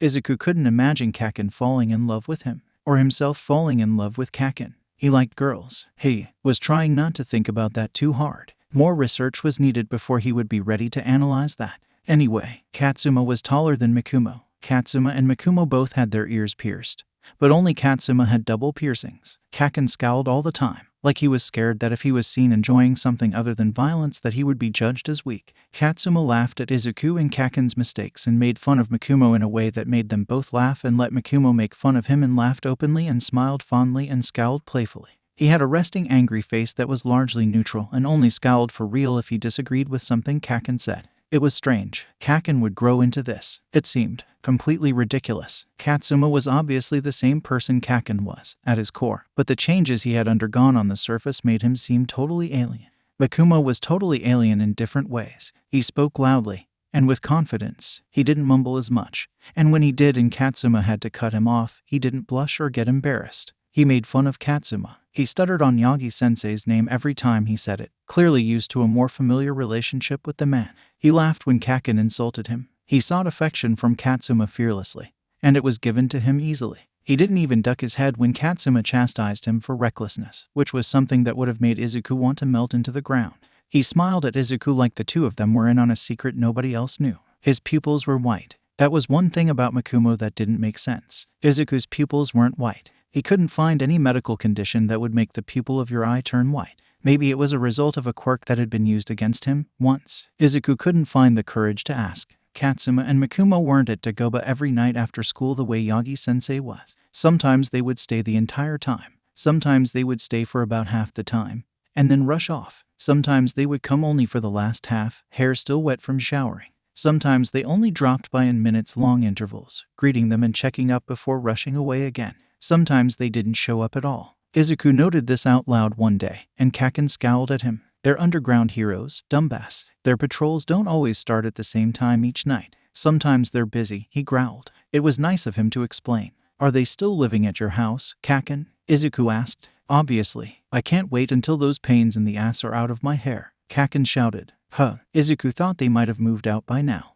At this point, it was about 2 weeks since Katsuma and Mikumo had shown up. It was surreal to think that a hero version of himself from the future was running around after dark, stopping villains and saving people. Izuku wondered about the rings, sometimes, about what was engraved on them. Something that All Might had told them, Mikumo had explained. Save to win and win to save. He hadn't explained why that specific phrase was important enough to be engraved on the inside of their wedding bands, though. And why split it in half? Mostly, though, Izuku was excited. A version of him from the future had shown up in front of him. In the future, he would be a hero. How many people could say that with such certainty? He wouldn't be just any hero, either. He would be the symbol of hope. That was crazy. That was unbelievable. Quirkless Deku would grow up to be the symbol of hope. A version of Kaken from the future had told him of course you can become a hero. Without a quirk. Future Kaken. That had been amazing. Maybe if Izuku asked really nicely, Katsuma would say it again. The weird part had been that Mikumo hesitated. Mikumo was him from the future in a hero costume. Maybe he had hesitated because he thought the answer was so obvious it didn't need saying.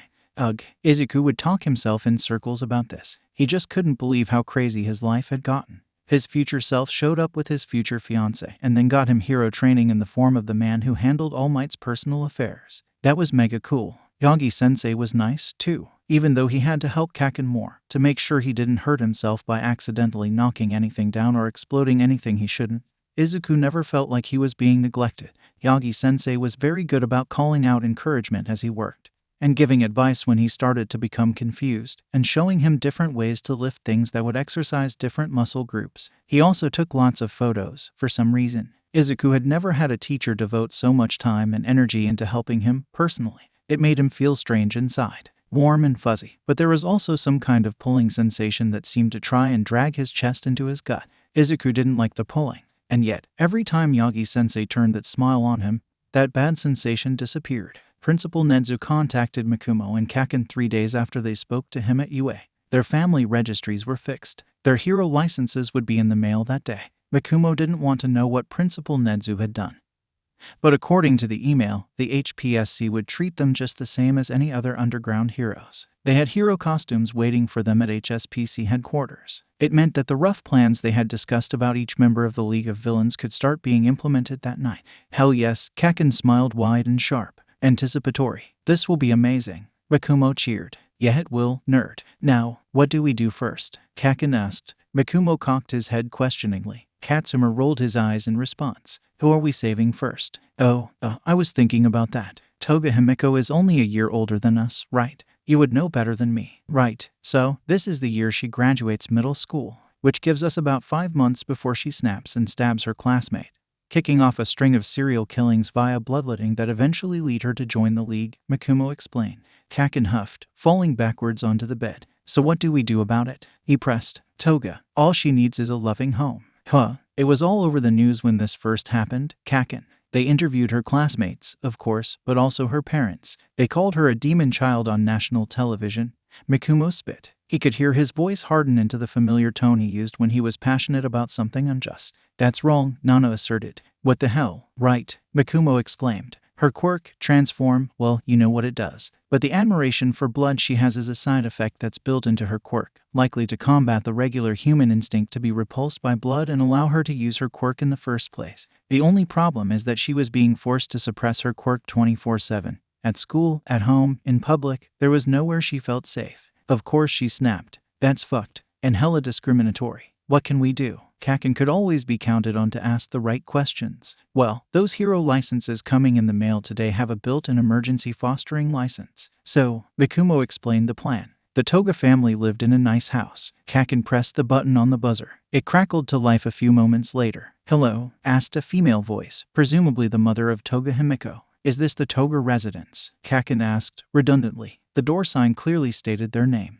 Yes, it is. Why? My name is Ruby. I'm here with my partner, Emerald. We're underground heroes. We have reason to suspect that Toga Himiko is connected with a crime we're investigating. Katsumo lied. Only Mikumo could see the slight twitching of his eyebrows that gave away his rage. Over the years, Kaken had become very adept at disguising his emotions to get the drop on villains. Oh God, Toga-san exclaimed. Yes, come in. That seemed a little too easy. Hikage muttered. The buzzer shut off. Mikumo and Kaken met eyes. Mikumo stepped forwards to open the gate. They made their way through the yard and into the house. Toga-san greeted them at the door. Welcome in. Pardon the intrusion, Mikumo said, politely. Come in, come in. We can sit down in the living room. Toga-san led them to a stylish living area where her husband and daughter were already waiting. Mikumo was almost impressed. This won't take long, Kaken said gruffly, declining to sit. We have reason to believe that Toga Himiko was involved with a crime that we are investigating. Either as a suspect or a witness. Either way, I'm invoking my emergency foster license, as is my right as a pro-hero, and taking her into protective custody immediately.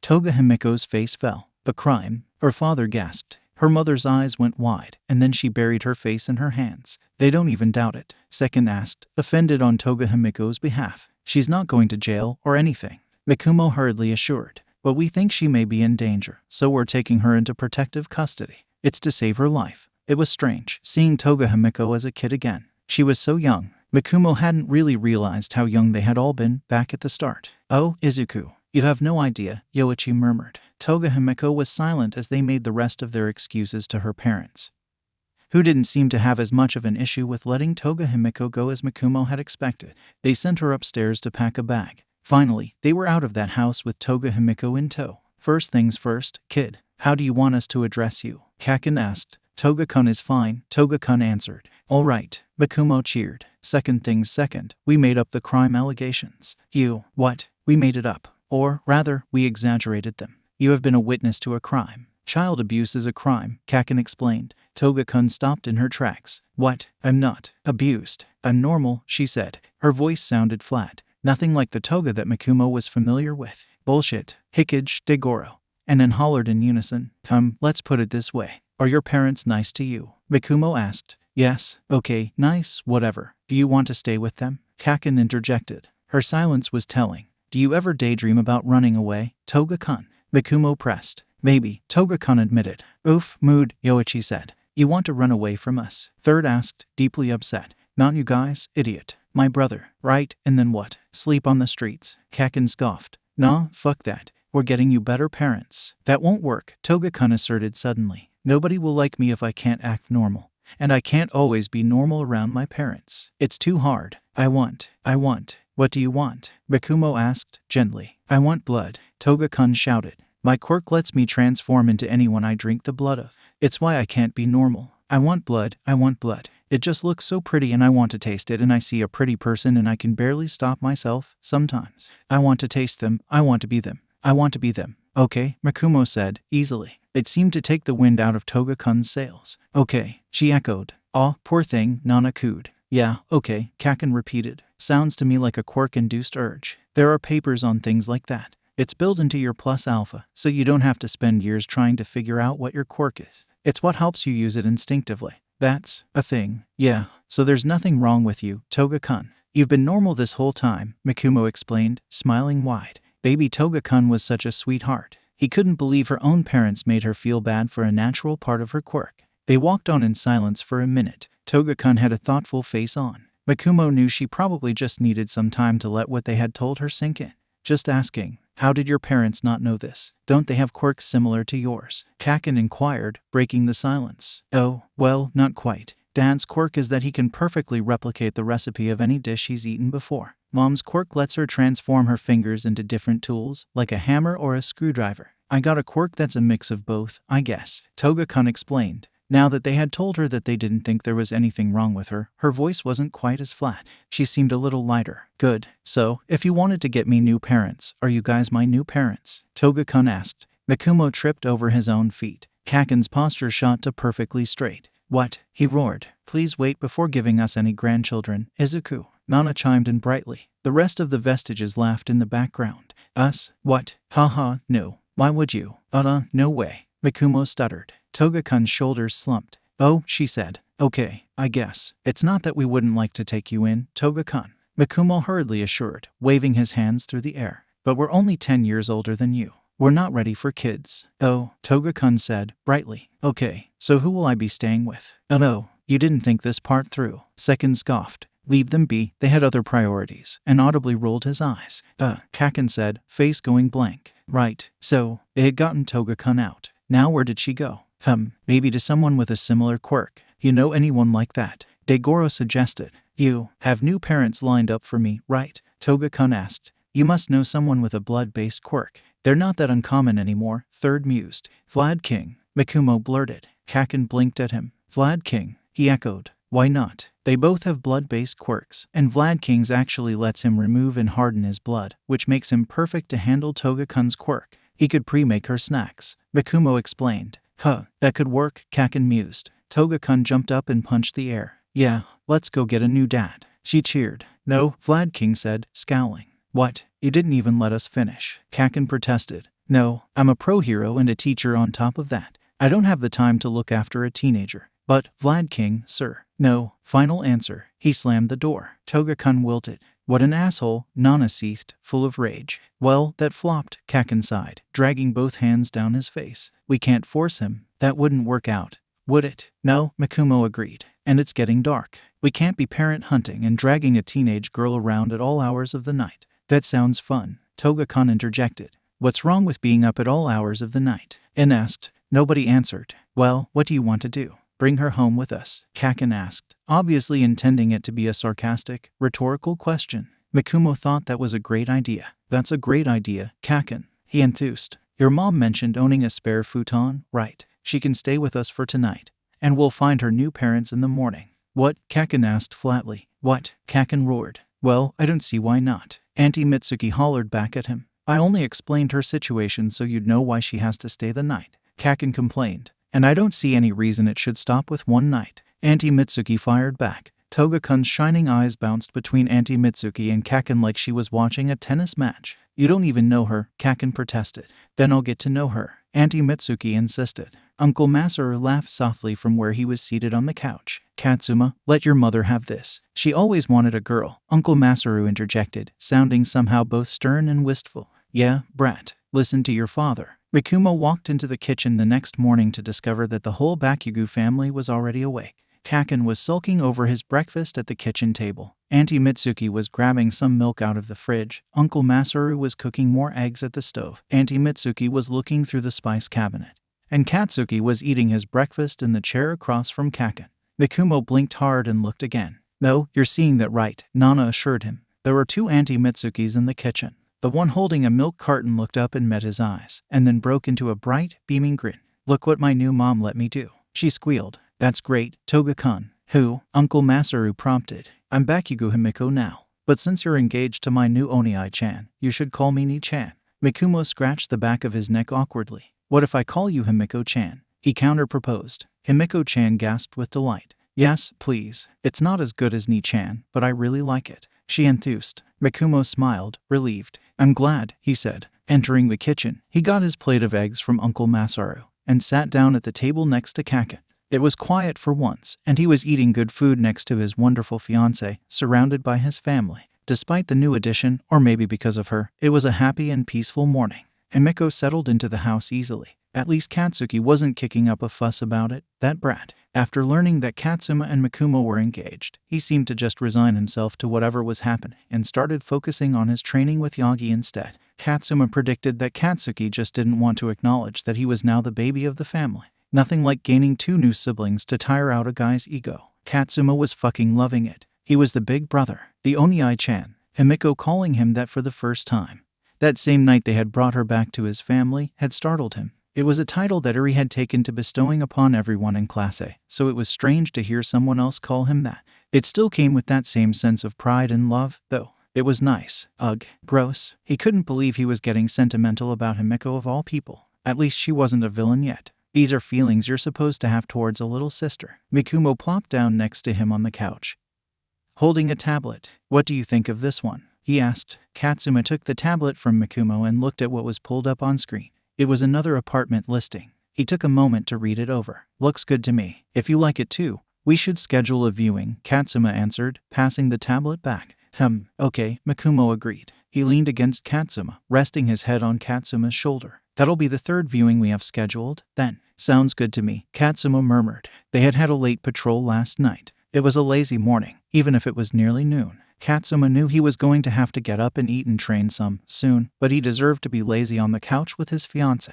Oi, Katsume, Mikumo. The hag shouted from her office. Katsuma grunted. What does she want? Mikumo asked, softly. He had made himself comfortable on Katsuma's shoulder and clearly did not want to get up. Luckily, he didn't have to, because Katsuma's mom rushed into the room and crashed down on the couch across from them. Does what I have written down here match what you found at her house? She asked, shoving a bundle of papers towards them. Mikumo reluctantly sat up and took the papers from her, but he settled against Katsuma's shoulder again too quickly for Katsuma to become upset about him leaving. He read the papers from over Mikumo's head, instead. Are these the adoption papers? How did you get these filled out so quickly? It's only been 2 days, Mikumo asked. I just had to dig him out from the filing cabinet in Masaru's office, she answered flippantly. Why the hell did you have adoption papers on standby like that? These are adoption in absence of guardian papers. That's so specific, why would you have those? Mikumo asked, sounding a little distressed. Convenient for us, Katsuma muttered. Oh, well, we made sure to get those after your father disappeared, Mikumo. The hag explained, brightly. We were thinking about asking Inko to date us, so we wanted to be prepared. I don't think Inko ever realized we were flirting with her, though, so it didn't really work out. My mom, Mikumo croaked, stiffening where he leaned against Katsuma. Katsuma's mom looked back and forth between the two heroes' shocked faces. Well, I suppose it worked out for the two of you, anyway. It would be kind of bad to be engaged to your brother, huh? She mused aloud. Mikumo paled dramatically. Right, but that never happened, right? So we're fine, it's all fine, nothing here is weird.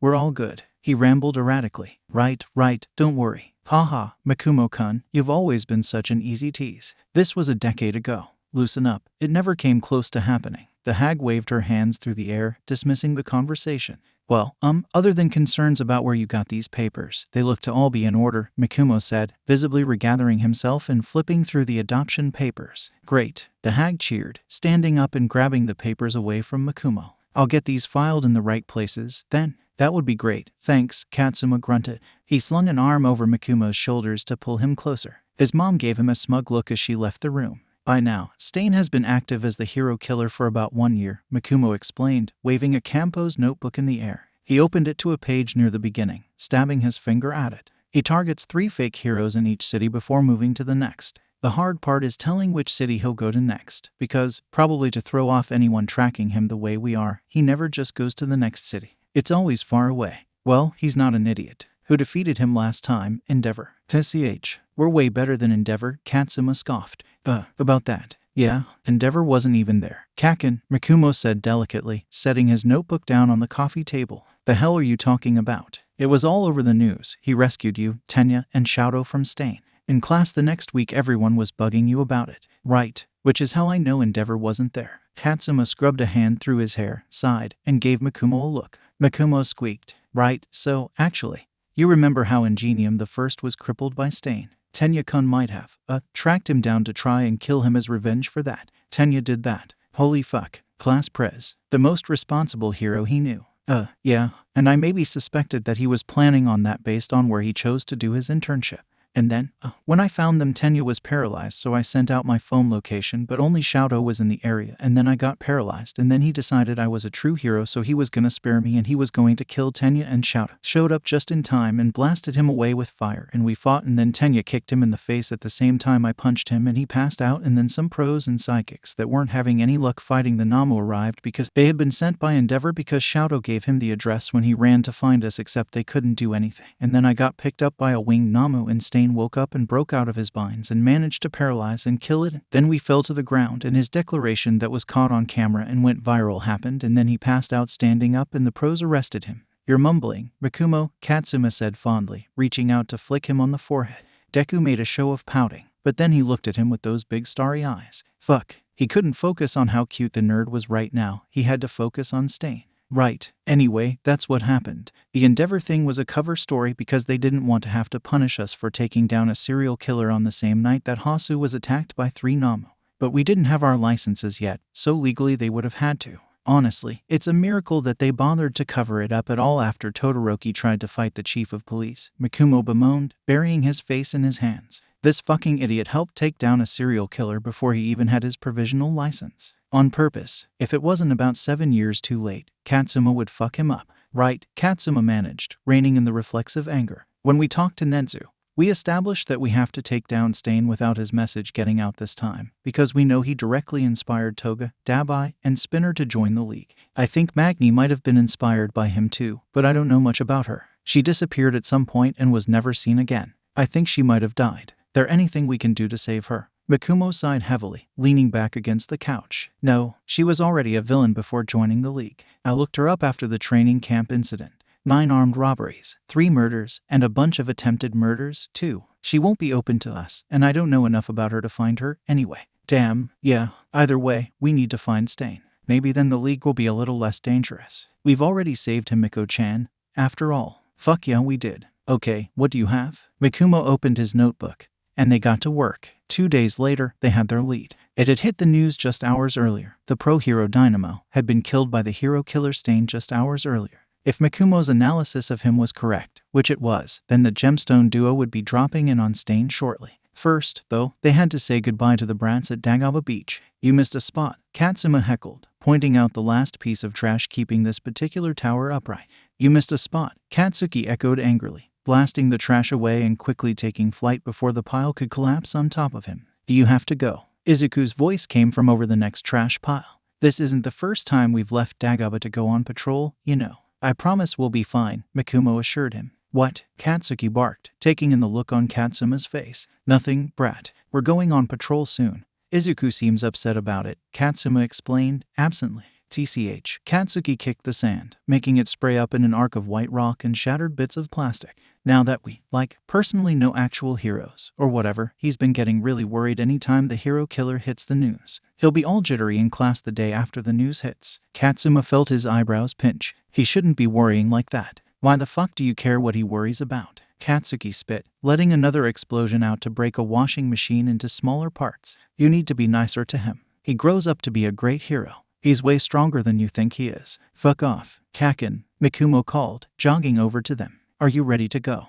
Yeah, I'm ready. Please be careful, Izuku begged, following after Mikumo. The hero killer got someone again, so just, please be careful on patrol tonight. TCH, hero killer's a scrub, kid, Katsuma scoffed, reaching over to ruffle Izuku's hair. He won't be able to touch us. All right. Okay, Izuku agreed, taking a deep breath. Okay, Mikumo repeated, smiling faintly. Katsuki scoffed and stomped away. Katsuma scanned the beach, locating Yagi. Yagi, we're going now, he hollered. Yagi waved back. Let's go, then. Mikumo cheered. One last hug for each of them, from Izuku, and they were off. Katsuma stared down at Stain from his perch on the rooftop. He was moving through back alleys, but where he was coming from or going to was a mystery. This one, though, this was where the fight would happen. Katsuma dropped down from the rooftop, landing lightly, with barely a sound. He ducked to avoid the sword Stain had thrown, then looked back up to catch Stain's eyes and glare. Mikumo dropped down behind him, using float to move completely silently. Stain didn't notice him, keeping his gaze on Katsuma. Good, all according to plan, so far. Katsuma kept his eyes locked with Stain's as he took a deliberate, telegraphed step forward.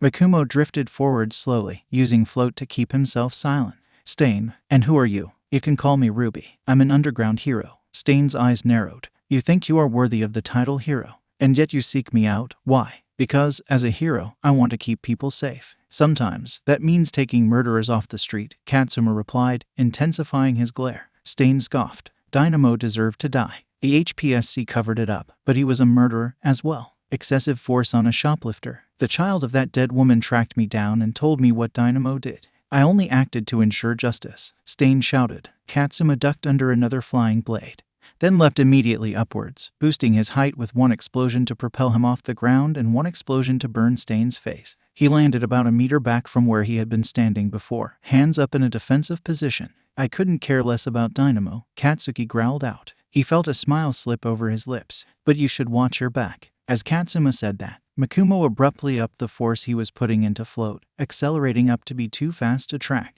He kicked Stain in the head. No matter how tenacious Stain had already been or would become, he was still susceptible to good old physics. He went down hard and didn't get back up. Make sure to restrain him thoroughly and get all of his knives. Last time, we left one he had hidden up his sleeve, and he escaped his bindings, Makumo advised. Katsuma grunted in acknowledgement, then kneeled beside Stain's body to handcuff him. After a way too interesting knifing of the criminal, they finally got to hand him over to the fucking police. Izuku was pretty sure that he was starting to grow muscles. About 2 weeks of beach training, on top of the diet plan and the little exercises that he could fit in at school, and he was finally starting to see a noticeable difference. He was proud of it, but he knew he still had a long way to go. Like Makumo said, he would need lots of muscles to be a hero. It took brains and brawn. He was trying to shift an old, rusted-out oven under Yagi-sensei's careful gaze. His work gloves were starting to turn red from rust stain.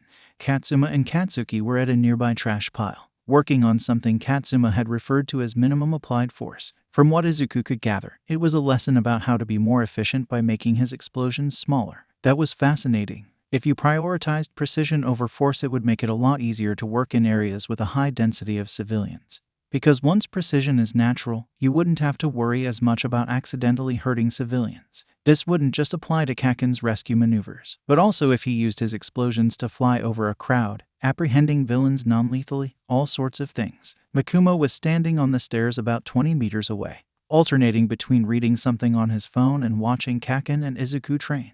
That was when it happened. An explosion, too big for what they were attempting, sent metal debris flying through the air, straight at Izuku and Yagi-sensei. Izuku couldn't move. There wasn't time to get out of the way. Him and Yagi-sensei would be hit. In a blink, he was next to Yagi-sensei, hovering in the air above Kaken and Katsuma. An arm was wrapped around his waist, covered in dark green cloth, so dark it was almost black. The dark green on Makumo's hero costume. They were slowly lowered to the ground. How? Makumo was. Damn it, Katsuki. If you can't watch your force, at least watch your angle. Katsuma was yelling. You almost hit Izuku and Yagi with that scrap. That could have really fucking hurt them, you know. Kaken wasn't listening. He was staring at Makumo, who was standing behind Izuku. Izuku turned around to stare at them too. That was impressive. Midoriya-kun, Yagi-sensei said. Are you both okay? Makumo asked, worriedly. We're fine, Midoriya-kun. You got us out of the way in time. You flew. Izuku didn't even realize he had said that out loud until Makumo's worried gaze was turned on him. He gathered his courage despite the tears he could feel forming in his eyes. How did you do that? He did fly, Kaken growled. He stomped forward and grabbed a hold of Izuku's t-shirt. Have you been hiding a quirk from me, Deku? You trying to prove a point, or something? You think you're better, not even needing to use your quirk to become a hero like the rest of us? How dare? Kaken was cut off by Katsuma placing his hand over his mouth. He's not looking down at you, dumbass. He really doesn't have a quirk, Katsuma said, releasing Kaken. Kaken released Izuku's shirt to stab a finger towards Makumo. Then how the hell do you explain that? He shouted. Makumo sighed. Yagi-san, you didn't tell them. Well, Yagi-sensei trailed off, hunching his shoulders. Do they even know what they're training to be? Katsuma demanded. The next symbol, asshole, Katsuki asserted. Symbols plural, dickhead, Katsuma fired back. Izuku, if you could have a quirk, would you want it? What? I can't, Makumo, that's not how quirks work, Izuku stuttered, confused. If it was, Makumo insisted. I'm not going to develop a late quirk, though. This is cruel, Izuku sobbed, voice breaking. The idea of a quirk, something he always wanted, the one thing that would have made his life easier, forever out of reach. Why would Makumo ask him that? You made him cry, Deku, Katsuma hissed. I didn't mean to. Are you an idiot? Your older self just flew. It sure looks like you're gonna get a late-developed quirk to me, Kaken yelled. That was a good point. Izuku leapt forwards and latched onto Mikumo's arm. When does it come in? How late was it? Was it hard to learn? Is it hard to control? How long did it take you to use it for hero work? He asked. Gah. Izuku, calm down. I promise I'll tell you about it. Mikumo yelped. Why did you ask if Yagi had told them about it? Kaken asked slowly, voice calm and accusing. I'll explain that, too, Mikumo promised. I should have. I'm sorry for that, Yagi-sensei said, chastised. Everyone sit down in a little circle, Katsuma ordered. We're gonna have a conversation. Everyone sat down in a circle, Izuku next to Mikumo, next to Katsuma, next to Kaken, next to Yagi-sensei, who sat on Izuku's other side. Mikumo turned towards him, taking up each of his hands and holding them tightly between them. Before we explain, I want you to know that everything I told you about being a hero is still true. Okay, all of that. The balance you need between smarts and strength, the importance of knowing your opponent and planning ahead, the necessity of being able to read people if your opponent is someone unexpected. All of that is still true, he said, passionately. Okay, Izuku replied. Mikumo nodded, eyes intense. Okay, the second thing you need to know, and I need you to not freak out about this, is that Yagi-san has not been entirely truthful about who he is. What? You said you were? Kaken started, getting cut off by Katsuma again. Kaken bit Katsuma's hand and was released. That is true, Yagi-sensei admitted, bowing his head. I have misled you, though my name is Yagi Toshinori. And I do handle All Might's personal affairs. My position as a secretary is a cover story I use to avoid suspicion. The truth is, Yagi-sensei reached for the hem of his shirt, fidgeting with it. The truth is, I am All Might. What? There was no way. He'd been helping Izuku train. There was no way. The fuck? You sure as shit aren't. You're a stick. A scarecrow. A skeleton. If All Might looked like you, we'd all assume he's 1 foot into his fucking grave, Kaken refuted. That is a good point. Bakugo Shounen. Yagi-sensei conceded. He lifted his shirt to just above his chest, revealing a nasty, sprawling scar. It spiraled out from a central point, indenting the skin and malforming the man's torso. A wound that big. That was horrendous. It must have hurt a lot, more than Izuku could possibly imagine. Was this why he sometimes spit blood? About 4 years ago, I got into a fight with a villain. I had it classified, so there's no record, but the villain was defeated, and I received this injury. I was in the hospital for months, undergoing a variety of surgeries that sapped my strength, weakening me to what you see in front of you. My quirk is unique, a strength enhancer. Using it, I am able to transform into All Might, the symbol of peace. But ever since I received this injury, the time I can remain in that muscular form of mine is limited. I'm down to about 5 hours a day. Now, Yagi-sensei explained. Show us, Kaken demanded. Do not do that, Yagi, Katsuma countered. Yagi grimaced. Katsuki, Izuku, listen close, transforming hurts him. Do not let him transform unnecessarily. We can assure you both, however, he really is All Might, Mikumo said gently. And now he has to explain his quirk. Yagi-sensei, All Might, paled. Really, even though, yes, both of them need to know, Katsuma said, uncompromising. Yagi-sensei let out a heavy sigh, dropping his shirt back into place. My quirk is special. It's called One for All. It's a quirk that stockpiles power over time and can be passed down, genetically. Most quirks do that, Izuku pointed out. Yagi-sensei dragged a hand over his face. No, if I choose someone I think deserves it, I can give them One for All. That doesn't make any sense, Kaken said, flatly. Yeah, that's impossible. If that were true, then everything we know about quirk science is wrong and— Wait. Izuku turned to look at Mikumo. Is this how you have a quirk? Yeah, Mikumo answered easily, eyes turning soft and nostalgic. He stared out into the middle distance. Toshinori gave One for All to me on this beach, you know, the morning of UAS entrance exam. I had trained for 10 months, cleaning the beach, and I had only finished that same morning, about an hour before the transfer. Mikumo laughed, suddenly. I didn't know anything about how to use it. The first time I tried, I broke both legs and an arm. You what? Katsuma burst out. Huh, you didn't know, Kaken? No, we were in different testing areas, remember? What the hell? I'm fine now, Kaken. That time didn't even leave a scar. Mikumo waved him off. And isn't that lucky? Yagi-sensei interjected. Either way, when we talked with Bakugo-kun and Midoriya-kun back in the principal's office, they made it clear to me that you, Midoriya Shounen, are the only choice to inherit my power. You want me to inherit All Might's power? Izuku echoed. Katsuma grimaced. We're sorry, Izuku, he said. Kaken exploded the sand in his hands. Sorry? What the hell are you sorry for? Why did I even have to hear this whole spiel if I'm not even a candidate? He shouted. What makes Deku worthy but not me? Katsuki, Katsuma said sternly. If All Might gave you OFA, it would kill you. It ripped the wind right out of Kaken's sails. What? OFA has grown strong enough now that— Well, picture it this way. Every person is an empty cup.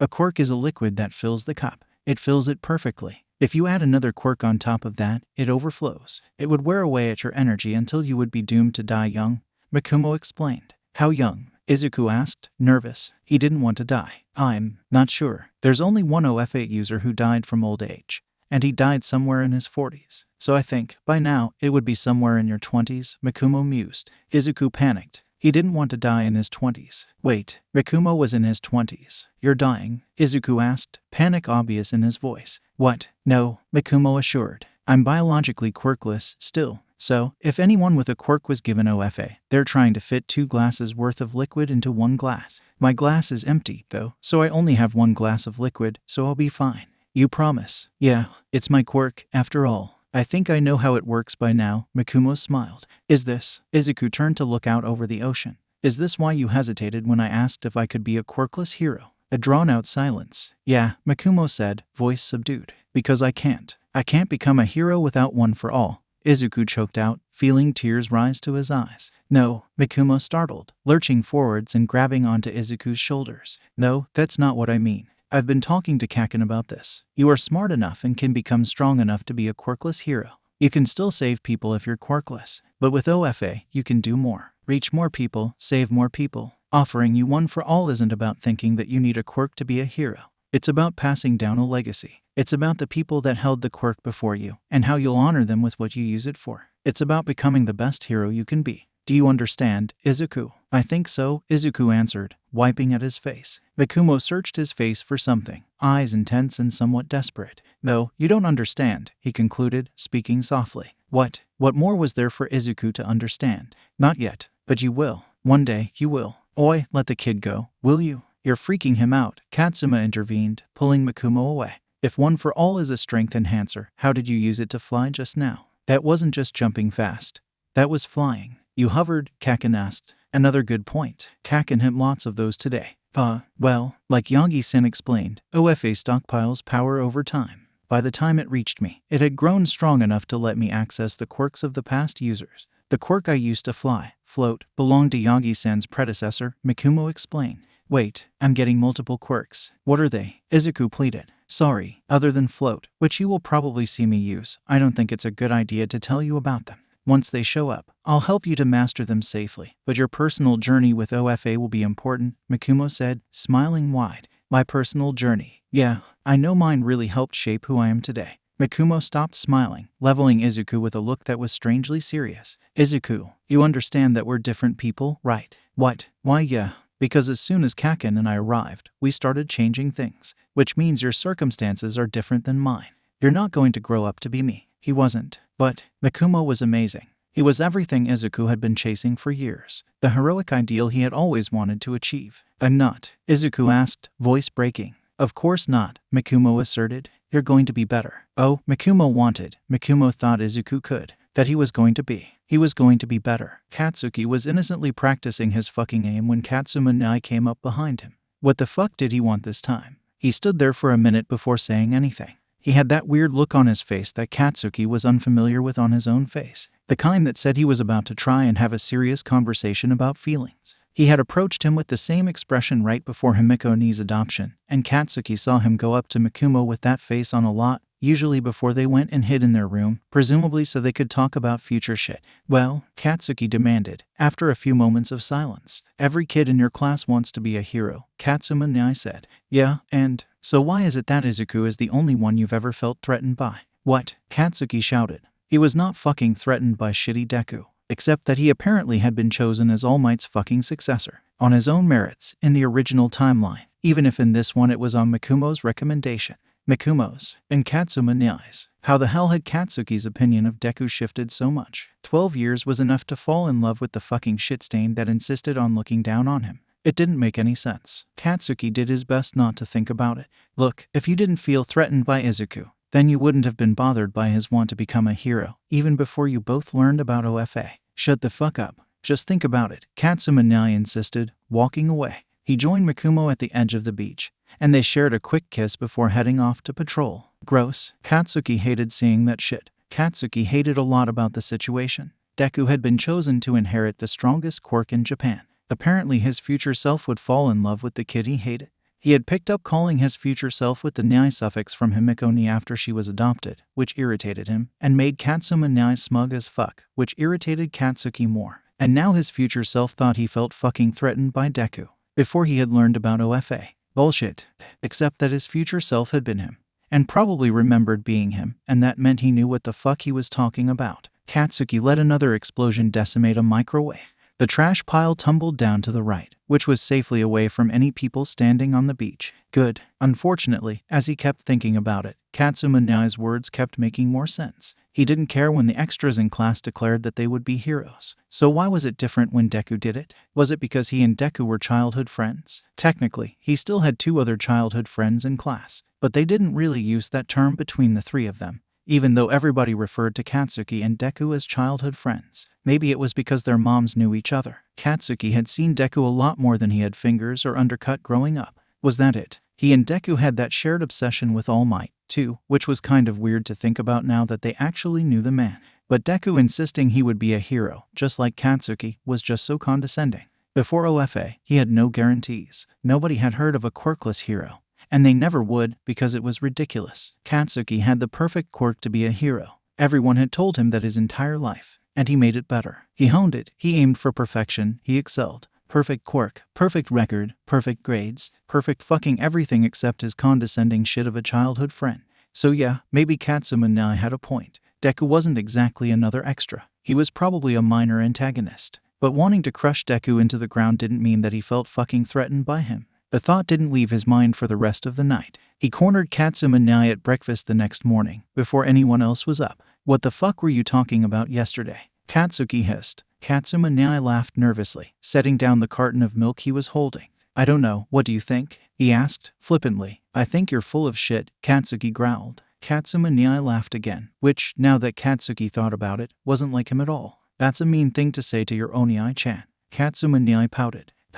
Katsuki took a step back, frowning to show how unimpressed he was. He felt the anger drop away, to be replaced by exasperation. Sorry, Himiko ni, he sighed. If you see Katsuma ni before I do, can you tell him that I need to talk to him? Sure, Himiko ni cheered, melting back into herself, which left the clothes she was wearing too big on her, hanging off her shoulders awkwardly. Ugh, whatever. Let me get to the orange juice. Katsuma ni wound up finding him first. He sat next to him on the couch, head already tilted inquisitively. Have you thought about what I asked you? Kaken, Rikumo asked, poking his head around the doorway into the living room. Are you being nice to Katsuki? I'm actually helping him, asshole. Go away. Love you too, Kaken. If you're having an important conversation, remember to be nice about it. I'm going to go plan that raid. Rikumo called out, turning to go back to the guest room. He was so fucking weird, always reminding Katsuma ni to be nice to him. Fucker, that shit, Katsuki said. Katsuma ni raised an eyebrow. That shit is why I don't understand whatever it is that you're trying to say to me. I don't fucking feel threatened by Deku. He's a condescending bastard and he gets on my nerves. Katsuma ni sighed.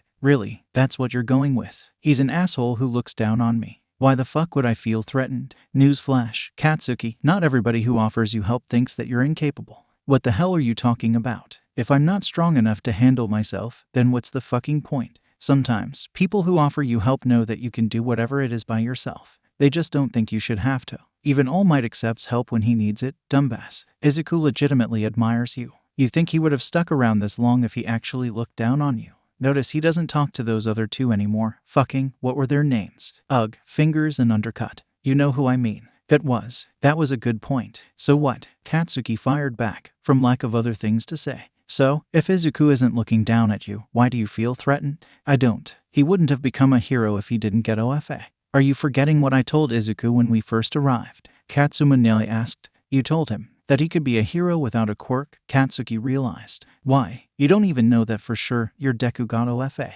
The first day at UA, when Mikumo walked into class, I wasn't surprised. Yeah, he's got All Might fucking mentoring him. He did. But that's not why he passed the entrance exam. And more importantly, I didn't know that. I didn't find out anything about OFA until halfway through our first year. What? Wait, but that didn't make sense. But I still wasn't surprised to see him, because even if I shouted and screamed and raged, a part of me knew that if anyone could do it, it would be that stubborn bastard. I don't think I'd ever actually tried to imagine what life would be like without him nearby. He's been there since we were kids, after all. We've never not known him. Go back. That was weird. This was a thought that Katsuki was uncomfortable with, which meant he was probably on the right track for whatever point Katsuma Nyai was trying to make. A part of me knew that if anyone could do it, it would be that stubborn bastard. You're right, he is a stubborn bastard. Huh? Katsuma Nyai asked, clearly not following Katsuki's line of thought. You asked why I feel threatened, and I guess I do. Because when I went through that fighting phase before I realized what it could do to my record, he would always find some way to stand between me and whatever kid I was beating on.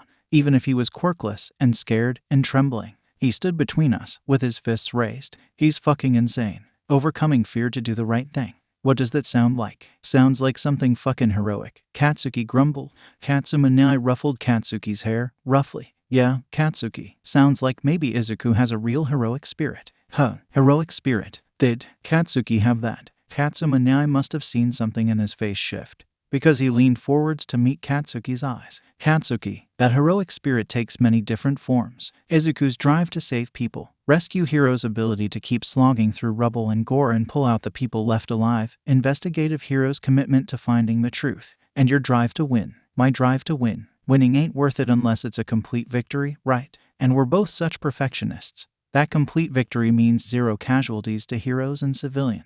That's what makes us so good in a team. I don't need a team. Ugh, teams are inevitable, kid. Easier to just get good at them and be the best there, too, than to try and avoid them, Katsuma Nyai advised. Fine, Katsuki bit out. Katsuma Nyai barked out a short laugh, then got up and went to help Mikumo in the guest room. So, heroic spirit, huh? Eri should be about 4 right now. If her quirk hasn't manifested yet, then it will in these next few months, Mikumo started, gesturing at the timeline they had made in the first week here, which had been pinned to the wall of the guest room. Chisaki took her shortly after her manifestation to start experimenting on her, but it took him a while to actually start creating the temporary quirk erasing bullets. So how do we find the Yakuza? Kaken asked, looking over a map of the district that the Shai Hasekai base had been located in when they had raided it in the future. Well, when we raided them in 2XXX, they had this huge underground compound. They'd definitely been there for a while. I'd put money on them being there now, so it shouldn't be hard. The hard part will be getting other heroes to work with us to take them down and rescue Eri.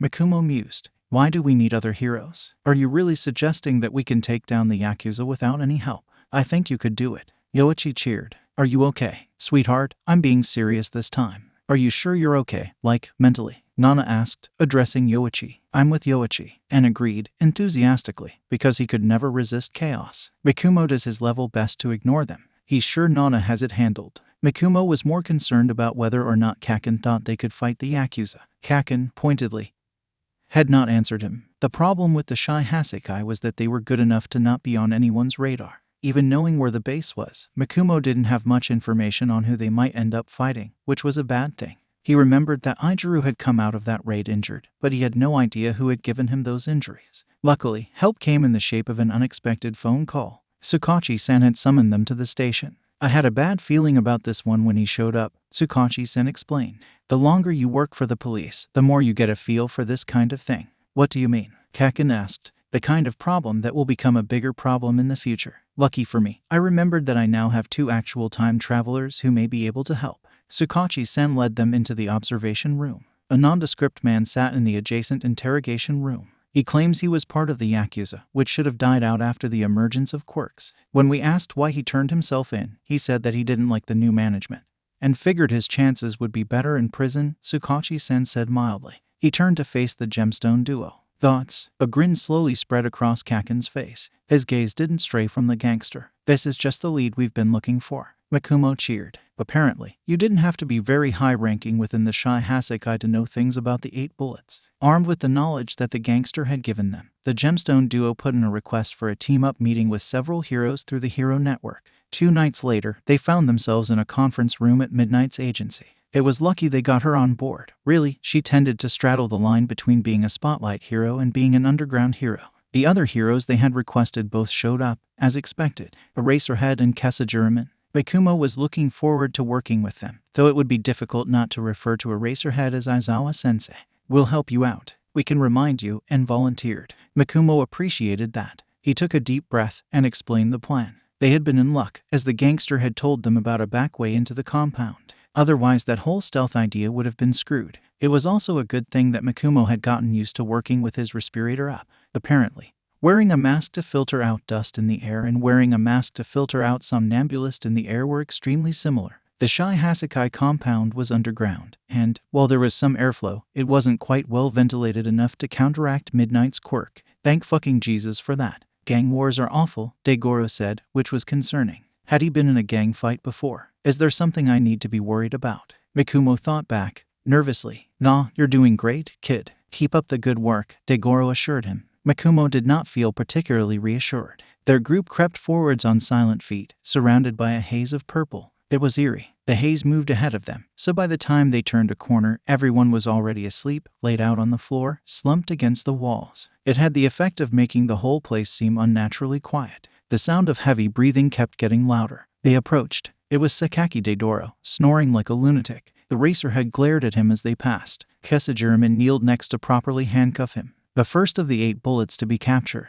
1 down, 8 to go. The Yakuza's beak-like masks, it seemed, were mostly performative. As they moved through the compound, they found each of the 8 bullets, sometimes on their own, and sometimes with another bullet. Every one of them was dead asleep, so it was pretty obvious that the masks didn't have any type of filtration in them, or, if they did, it wasn't good enough to combat somnambulist. As they moved through the compound, they all took turns restraining the bullets in heavy-duty cuffs, and the rest of the Yakuza members in typical handcuffs. They passed through a set of sealed double doors and found themselves in a lab. There was one lone scientist inside, who Midnight quickly took out with a single burst of her quirk. He fell asleep slumped over a lab table, chemicals dripping from the flask in his hand onto the floor. Oh, if there's any incriminating evidence against these guys as an organization, then it's got to be in here, Kaken said, satisfaction lacing his tone. Here or in similar labs. This might not be the only one, Eraserhead agreed. Everyone split from their position by the door to look through the lab and take photos of anything unusual. Hey, guys, this door is locked, Kesajiraman called out.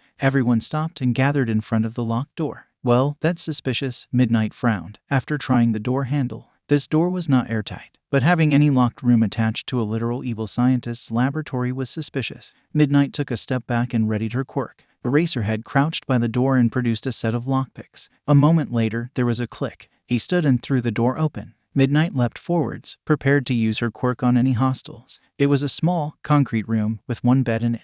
A child-sized bed. Children's toys, still in the boxes, lay scattered on the ground. A small, white-haired girl lay on the bed, facing the wall.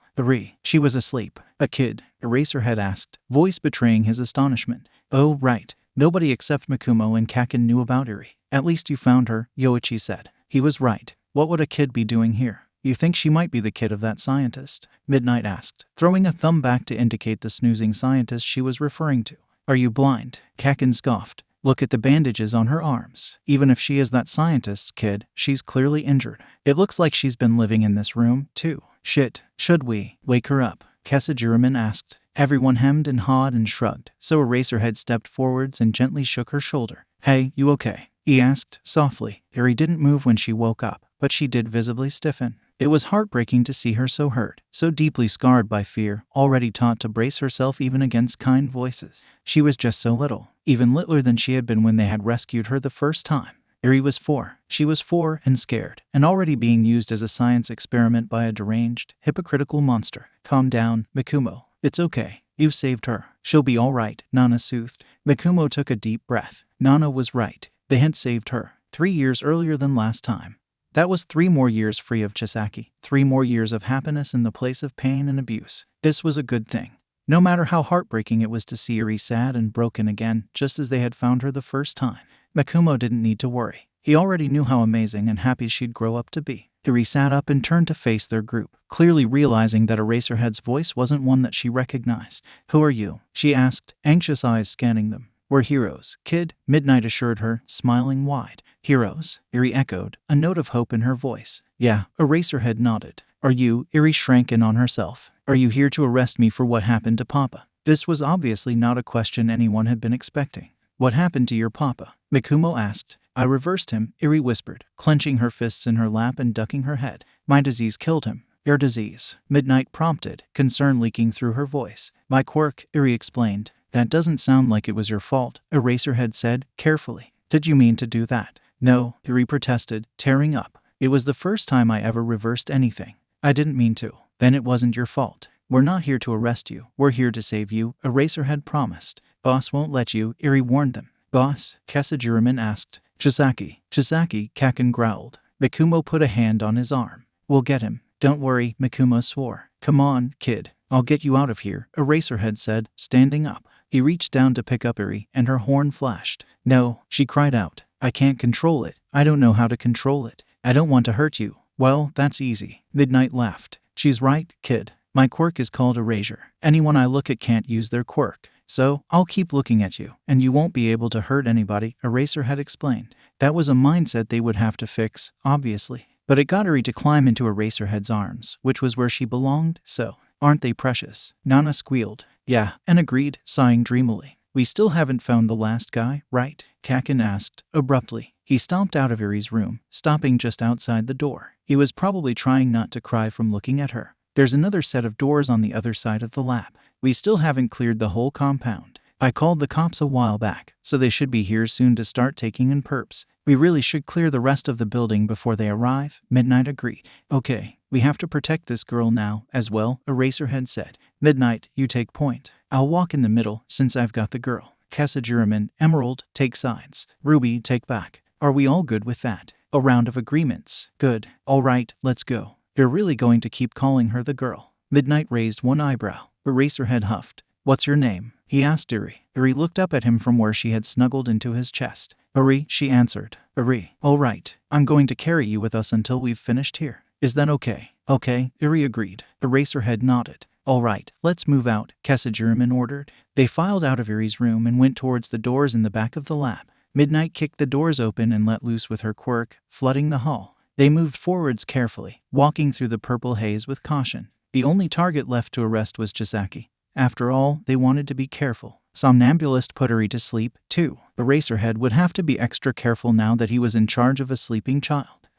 Their group crept through the halls, passing by more conked-out gangsters. They slowed down as they reached a set of double doors, conveniently labeled cafeteria. Midnight kicked the doors open abruptly, pumping in clouds of somnambulists. There was a wave of shouting, and then a deep, eerie silence. A man stood in the middle of the room. Well, said Chisaki. This is unexpected. Chisaki, Kaken growled. Hello, bitchface second sneered. Eraserhead took a step back, turning to shield Eri and activating his quirk on Overhaul. Come with us quietly. And nobody gets hurt, Midnight offered. Chisaki carefully took his gloves off, and Mikumo felt his whole body tense up. He consciously relaxed. Being tense like that would be detrimental in a fight. I see you found Eri, Chisaki remarked casually, completely ignoring Midnight. She's troublesome. You don't want a bad girl like that. You should give her back to me. Stay away from her, someone growled, voice low and guttural. Mikumo only realized it had been himself who had spoken when Chisaki's gaze slid over to him. You think I'm exaggerating? She's dangerous. Her particular disease rewinds time on objects. When it manifested, she rewound her poor father right out of existence, he revealed, a note of cruelty in his voice. Eraserhead recoiled from him, tightening his grip on Eri. Eraserhead.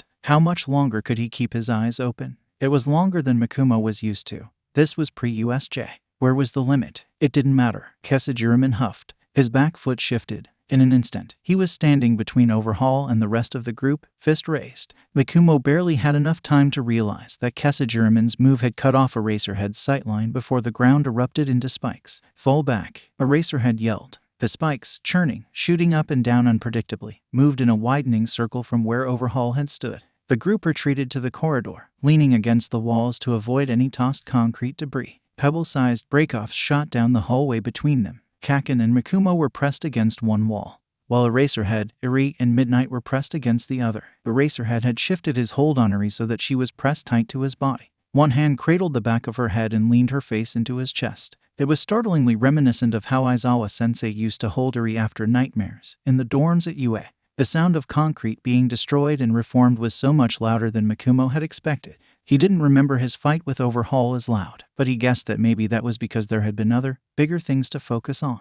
The spikes just kept churning and shifting violently. Mikumo couldn't see into the room. What was happening? How did they move forwards from here? I know we usually try not to talk when you fight so we don't distract you, but maybe you could try asking us for advice, Nana suggested. Mikumo scowled. Okay, this is me asking you for advice. OFA, what do we do? If any of us go in there, we'll get skewered. He responded. Next to him, Kaken visibly got sick of waiting. He pushed off the wall, squinting his eyes to try and protect them from the dust, and blasted the spikes in the doorway. Chunks of concrete flew in every direction, but when the dust cleared, the spikes were not in that area anymore. Hell yeah, Kaken grinned. But, that wasn't how Overhaul's quirk worked. Wait, you're onto something here, Second murmured, gently encouraging. Mikumo was onto something. Overhaul's quirk was limited by a few different factors. The first one was presumably quirk exhaustion, but Mikumo didn't know where that limit was, so he couldn't count on that. The second limit was that Overhaul's quirk relied on his own knowledge of the object he was manipulating. The third limit was basically a byproduct of the second. Because Overhaul had to know the object and focus on its structure, he could only overhaul one object at a time, which was probably why the ground had stopped changing where Kaken had blasted it, in the same way that the heroes couldn't see Chisaki. He also could not see them. Kaken let loose another blast. He was carving a path through the maze of spikes. They could get closer now. Hang back, Eraser, Midnight ordered. You have a child to protect. Eraserhead clearly wasn't happy about that, but he also was still holding Yuri so tight to his body that Mikumo was starting to doubt that he would ever put her down again, so, following the path that Kaken was making, Mikumo entered the room. It was terrifying. Even in their bubble of relative safety, the spikes churning around them were sharp and dangerous. Haphazard debris littered the floor, which itself was now nothing more than a series of rough craters. Mikumo had to watch his footing and his head. Suddenly, the room stilled. Mikumo looked up and realized he could see Chisaki. Kaken's path had reached the center. Glancing behind himself, Mikumo realized the reason for the rest of the stillness. Eraserhead could now see Chisaki, too. Mikumo couldn't see much of Chisaki's face except for his eyes.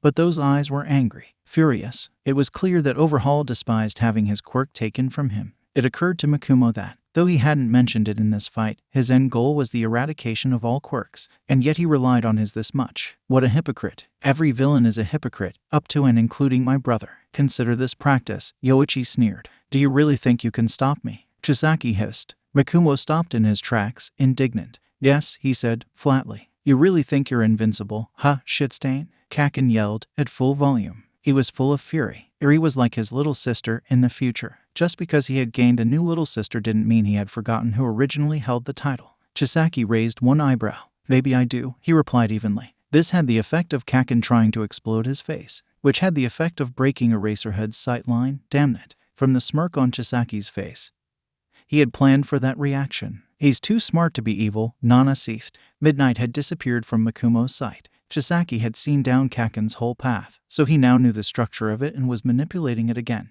Mikumo found himself suddenly very glad for the armor built into his hero suit. He was surrounded by spikes, churning, plunging up and falling again. He needed to get up. If he could get higher, maybe he could see what was happening and get a grip on what was going on.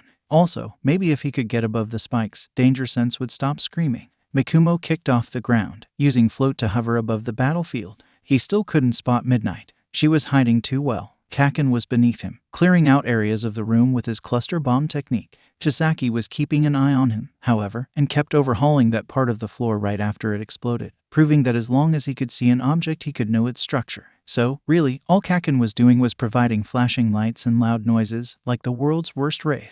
Well, at least he was trying. Overhaul was a tough opponent. So, Midnight had vanished into the ether. Kaken wasn't making any progress. Eraserhead was stuck at the entrance, protecting Yuri. Kesajiraman had also vanished. It was possible that Kesajiraman and Midnight were laying a trap and simply sticking low to the ground. It was hard to see, between the dust thrown up by Overhaul's quirk, the smoke generated by Kaken's quirk, and the clouds of purple mist that blanketed the room from Midnight's quirk. But, getting up above the battle did help, because now Mikumo could see that Overhaul destroyed and rebuilt the ground in a pattern. Of course he did. The human brain was a pattern-recognizing machine, especially one so predisposed to memorizing the form of things, the way Chisaki's brain had to be in order to quickly use his quirk. So how could Mikumo use this? His eyes immediately went to Kaken, who still was stuck blasting away the spikes trying to impale him, and was failing at moving forwards. When he tried to float towards him, Danger Sense screamed as Overhaul broke pattern to aim a spike at Mikumo's face. So Mikumo floated backwards some instead. Right, Mikumo shouted. Left, jump. Kaken hadn't quite caught on yet, but he shot Mikumo a quick look as if to confirm that he was the hero being shouted at. Right, left, jump. Mikumo shouted again. This time, Kaken moved with the shouts, and, finding himself undamaged, he grinned with all his teeth. He blasted right. He blasted left. He blasted down and used the momentum to move forwards. It was slower than before, but he was making progress towards Overhaul. He was only a couple meters away. This time, when Mikumo shouted, Kaken blasted in sync with his calls. Left, left, jump. On jump, Kaken blasted forwards, over Chisaki's head. Chisaki followed him with livid eyes, twisting in his crouched position to follow Kaken's arc through the air. At the peak, Kaken released his cluster bomb special move. Kaken didn't hit the ground. As the explosions from his special move went off, he released a blast in the opposite direction, launching him back over Chisaki's head. He landed gracefully in the same spot he had left only moments ago. The floor stopped churning as Chisaki lifted his hands, lunging out of the smoke from the attack with both hands reaching forwards to grab it where he thought Kaken was. Kaken blasted him in the back, and he fell straight into the heavy-duty quirk-nullifying cuffs that Midnight was holding. 10 out of 10 for well-timed dramatic reappearances, Midnight said and remarked. Mikumo let out a sigh of relief. Well, that was an ordeal, Midnight huffed. She dropped Chisaki, who, restrained as he was, barely avoided landing on his face. Kaken put a foot on his calf so he couldn't run away. Is everyone okay? Mikumo asked, landing next to them. I'm okay, Midnight said. I'm okay, Kaken agreed. We're okay over here, Eraserhead shouted from the entrance. A beat of silence. Some shuffling. Kasajiraman, Mikumo prompted. Good luck, Chisaki taunted. Midnight kicked his mask, dislodging it. He fell asleep in mere seconds. Kasajiraman, Eraserhead called. Silence. Kasajiraman, Mikumo called again, moving towards the entrance. Maybe his mask had been dislodged and the somnambulist had put him to sleep. I hope so, kid, Degoro agreed, sympathetically. But Mikumo didn't see the silhouette of a sleeping person on the ground. Or, at least, not a sleeping Kasajiraman. There were all these gang members that had been knocked away from cafeteria tables as the spikes appended them. Mikumo's next step squished. That couldn't be good. He looked down, hesitantly. There was something pink under his shoe. There were bits of pink and red and brown scattered all across the floor in front of him, actually. Suddenly, he was really glad for his mask. It wasn't a respectful thought to have, but he was glad that he at least did not have to smell this. Dead bodies always smelled awful. Mikumo swallowed past the empty, wrenching feeling that was lodged in his chest. Guys, he called out, his voice sounding wrong even to him. I found Kasajiraman. Is he okay? Midnight asked. No, he's, Mikumo stuttered. Kaken caught up to him, placing a hand on his shoulder. Hey, what? Kaken trailed off as he followed Mikumo's line of sight. Oh, where is he? Midnight demanded, appearing next to them with Chisaki flung over one shoulder. Kaken gestured downwards, and Midnight's face turned stricken as she processed what they were looking at. A moment passed, and Midnight hardened her face again. We will let the police handle this, Midnight decided. There's nothing we can do right now, anyway. There was nothing they could do. It was a sentence he had gotten very familiar with, before he had been forcibly sent to the past. There was nothing they could do, said Midnight, a dead woman walking. They made their way to the entrance. Eraserhead took one look at them and furrowed his eyebrows. What happened? He asked. What happened? Mikumo had come back from the future where everything was awful, and he still couldn't prevent someone from dying. You want to know what happened, Aizawa-sensei? Your best friend is being tortured and brainwashed. In the future, your other best friend is dead. Also, your other best friend died 3 months ago when he was specifically targeted by an assassin who took pains to make it personal, and then bragged about it to you when you defeated him. Kurogiri didn't deserve that. Midnight didn't deserve that. Present Mike didn't deserve that. You didn't deserve that. What happened? Kasajiraman was killed by Chisaki, Kaken answered, probably when he charged him. There's nothing recognizable left. Kaken sounded hollow. Mikumo felt hollow. He had failed. They had decided to fix the past. And yet, someone had still ended up dead on their watch. He called himself a hero. And yet he let things like this happen. Pathetic. Mikumo, Kasajiraman knew the risks of this operation. Logically, was there anything you could have done to prevent this? Third asked, shortly. Well, no, not really, Mikumo answered. Then you're not a terrible hero, kid. You could never be a terrible hero, Nana assured him. And, hey, you got Eri. We arrested Chisaki. We rescued Eri. There's nothing more we can do, Mikumo said, mostly just to reassure himself and solidify the idea in his head. Yeah, Kaken agreed. Sometimes that's how it goes, Midnight remarked. He was a good hero. He knew the risks going into this. Beyond prayers, we cannot help him now, Eraserhead asserted. We can help Eri, though, Mikumo said. Yeah, Kaken's voice had taken on the rough quality it often had when he was emotional. If Mikumo and Kaken had been alone, Mikumo knew that Kaken would have been crying already. Mikumo knew he had tears sliding down his own cheeks. After all, Eri was still asleep in Eraserhead's arms. Eraserhead still had a death grip on her. Midnight looked over at her and frowned. Loosen up, she said, nudging Eraserhead. You're going to suffocate her at this rate. I don't know what to do with kids, Eraserhead said, loosening his grip by the smallest margin possible. Eri, in her sleep, snuffled into his chest. Eraserhead automatically ran the hand that had been cradling her head soothingly down her back. Midnight raised one eyebrow. You're a terrible liar, Shouta, she chided. Just because I'm good with teenagers at school doesn't mean I'm good with smaller children, Eraserhead snapped. Midnight pursed her lips and looked pointedly at where Eraserhead had been absent-mindedly playing with Eri's hair. Oh, this is funny, Kaken snickered. His voice was still rough, but he sounded a little bit better. Eri was safe. That was what mattered. There was nothing Mikumo could do to help a dead man, but Eri was safe, and that was important. They made it out of the compound and helped the police with the process of detaining a ridiculous amount of Yakuza members. Eri was sent to the hospital, escorted by Eraserhead. After a few different consulting phone calls, it was decided that, as a young child who could not control a dangerous quirk, she would be staying with Eraserhead for the time being. Mikumo knew that it was only a matter of time until the adoption was official. He considered this a job well done and went home with Kaken to sleep away the ache of failure. Izuku was just setting down his backpack when Kaken entered the classroom. Good morning, Kaken. Izuku greeted him. Kaken's gaze whipped around to meet his, absolutely abnormal and startling in its intensity. Deku, Kaken asked. Yeah, good morning, he answered. Kaken blinked hard, then refocused on Izuku. Right, good morning, Deku, he greeted cheerfully. A few seats away, one of Kaken's friends, the one with the finger extension quirk, stood up. Hey, man, are you okay? You're not really acting like yourself, he asked, shooting Izuku a dirty look as if it was his fault Kaken was being weird. Suddenly, the door to the classroom flew open with a bang. In the doorway stood Kaken. Wait, but what? Himiko, the Kaken in the doorway growled. Oops, the first Kaken, Himiko, giggled. Where had Izuku heard that name? It occurred to him as her face started dripping. How had he forgotten? You're Kaken's new sister, Izuku declared triumphantly, smacking his fist against his palm. Yep, said Himiko, still wearing Kaken's gakurin. Maybe her quirk didn't extend to clothing. And you're Deku. I've heard so much about you. You have? Izuku asked, a little bit of hope leaking into his voice. Yeah, Katsuki Nai-chan talks about you all the time. He's all Deku this and Deku that, and I do not do that, Kaken interjected. Himiko carried on like she hadn't heard him. And then Katsuma Nai is always getting on his case, too. All be nice and not everything is a competition. Except the only reason I know those are about you is because Katsuki Nai always shouts at Katsuma Nai.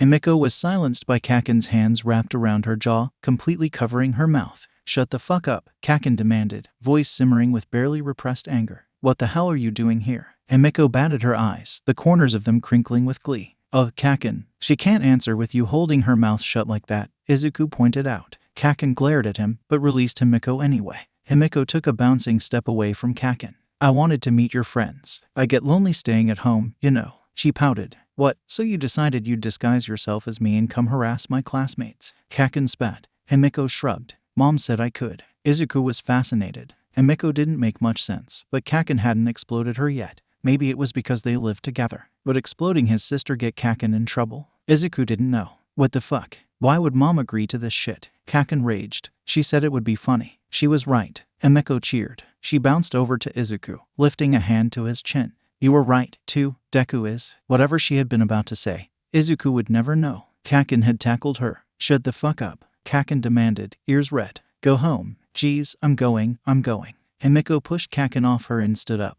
brushing the dirt off her borrowed gakurin. She waved to the class. Bye, Nai-chan's classmates. Bye, Deku. And then she was gone. The room was silent except for Kaken's angry growling. So, that was Himiko, huh? Izuku asked. Kaken slammed a closed fist down on his desk. Yeah, that was fucking Himiko. She's a goddamn nuisance, and it's all your brother's fault. Kaken shouted. Huh? Izuku demanded, mad on Mikumo's behalf. How can anything Himiko do be Mikumo Nai's fault? Him and Katsuma Nai are the idiots who brought her home like a lost kitten. Wait, Bakugo, you have a brother? Takahashi-kun, Kaken's friend with the undercut, asked. TCH. No, I have an annoying pain in the ass who, despite apartment shopping for a month, is still fucking living with us, Kaken snarled. Izuku frowned. You just have to give them time, Kaken. I can't imagine that it's easy to find a good apartment. Plenty of other people do it all the time, Deku. Kaken shouted. Besides, what would you know, Deku? Just shut up, scoffed Watanabe-kun. He had a neat finger extension quirk, and was Kaken's other friend. Right, Izuku had gotten so used to the beach training sessions, where he and Kaken were seen as equals, that he sometimes slipped when he was at Aldera. Here, he was just a worthless Deku. He just needed to keep his head down and his mouth shut, and then he could go to Dagaba Beach where everything was better. He shouldn't have drawn any attention to himself. My older sister didn't have any trouble finding an apartment.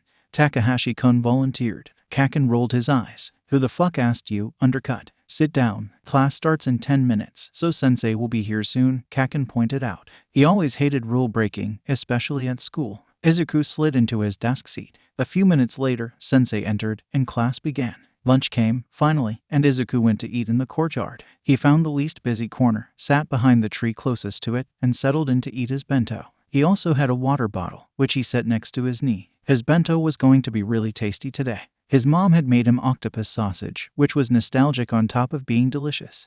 Izuku wasn't sure whether or not octopus sausage was okay for him to have, according to the meal plan that Yagi-sensei had given him, but even if it wasn't, one meal that didn't perfectly follow the plan couldn't be that bad, right? Izuku would just make sure his mom was following the plan when he got home. Izuku dug into his bento, idly listening to the chatter of the courtyard around him. Hold on.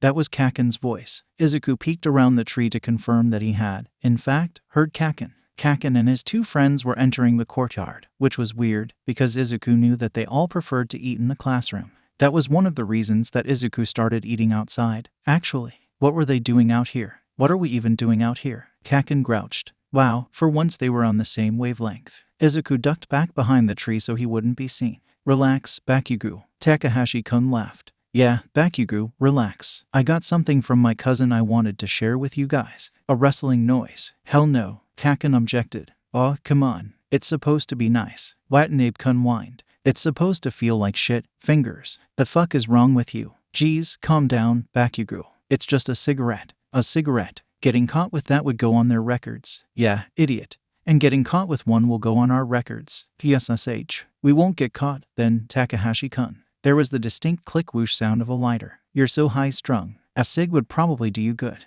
No, dumbass. And I am not high-strung. You totally are, dude. Is it about what happened this morning? Watanabe-kun asked. Izuku found himself holding his breath. What the hell would it have to do with this morning? Well, your sisters. Everything, Takahashi-kun said. But especially the way she was talking to Deku. She made it sound like the two of you were close. I know you're childhood friends, but you're not exactly close, yeah.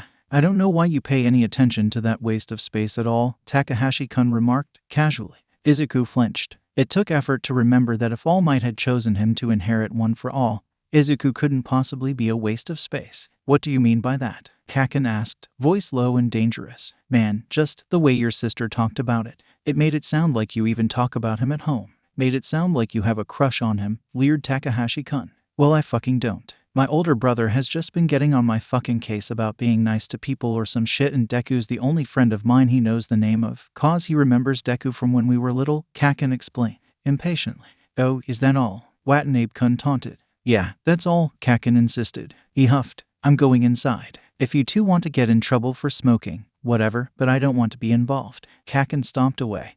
And a moment later, Izuku heard a door slam. So Kaken really had gone inside? Huh, PFFT. He acts like such a delinquent, but he's nothing much when it comes to following the rules? Huh. Takahashi-kun laughed. Well, he does want to be a hero. It makes sense he's such a stickler. Makes him kinda boring sometimes, though. Yeah, Watanabe-kun sighed, vaguely wistful. A few moments of silence passed. So Izuku felt safe in assuming he hadn't been seen. He resumed eating his bento. He only ate a few bites, however, before he made the mistake of knocking over his water bottle with his elbow. He hadn't meant to do that. It hit the ground with a dull clank. What was that? Takahashi-kun asked. I don't know, let me just… Oh no, what is it? It's that Deku that Bakugo's been obsessed with lately, Watanabe-kun said, face splitting in glee. What a boon, eh? Takahashi-kun came over to look as well. Oh, good. Now maybe we can figure out what makes Bakugo think you're so special, he sneered. Izuku waved his hands through the air. No, you've got it all wrong, he protested. Kaken doesn't think anything of me. Yeah, right, Watanabe-kun scoffed.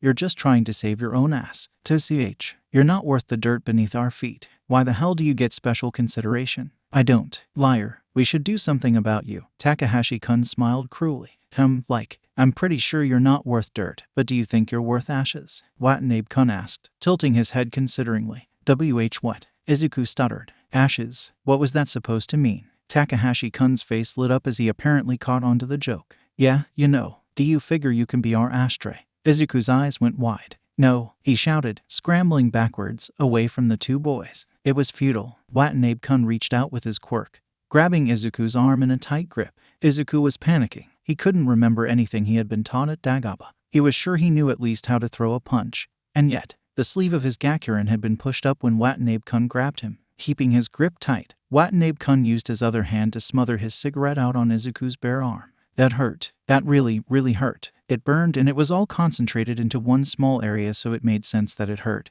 But knowing why wasn't helpful, it didn't make it hurt any less. Watanabe-kun pulled his now smothered cigarette away, only for Takahashi-kun to push his onto Izuku's skin, just about an inch away from the burn left by Watanabe-kun. This was awful. This was awful. This was so cruel. They had never been this cruel before. Izuku knew he was crying, and he knew it was humiliating, but his arm just hurt too much for him to stop his tears. "Let go of me," Izuku yelled. He looked around frantically in the hopes that someone else would intervene, but it was like the courtyard had half emptied while Izuku wasn't paying attention. The only kids left seemed to be other groups of delinquents, also smoking or roughhousing. "Come on, shut up. Pretty sure ashtrays don't talk," Watanabe-kun sneered. "Pretty sure Dekus aren't supposed to either," Takahashi-kun added. Izuku sobbed as he finally pulled his cigarette away from Izuku's arm. Immediately, Izuku pulled his arm in close and hunched over it. It was an instinctual position, protecting his hurt arm from further damage. He was still crying. The burns left behind by both were red and aggravated, bleeding sluggishly. That was definitely not a good sign. And who knew if those cigarettes had been clean? Was it possible to get an infection from something like this? Hopefully not. Watanabe-kun and Takahashi-kun were laughing. Izuku was hunched over, burnt, and crying, and they thought this was funny. The bell rang. "Oh, shit," Takahashi-kun cursed. "Come on, we don't want to be late for class." Yeah, we better go," Watanabe-kun agreed. They both rushed off, back into the building. Izuku knew he had 5 minutes to get back to the classroom. It only took 2 to get there, which meant he had some time to do something about the burns. Izuku gathered up his things and made his way to the restroom. He had done enough research on Kaken's quirk to know that you shouldn't put ice on burns, which was fine because he didn't have any ice anyway. He put the part of his arm with the burn on it under the faucet of the bathroom sink and slowly turned on the water. The stream was a little too harsh to really call it soothing, and the water was lukewarm instead of cold, but at the very least it washed away some of the blood.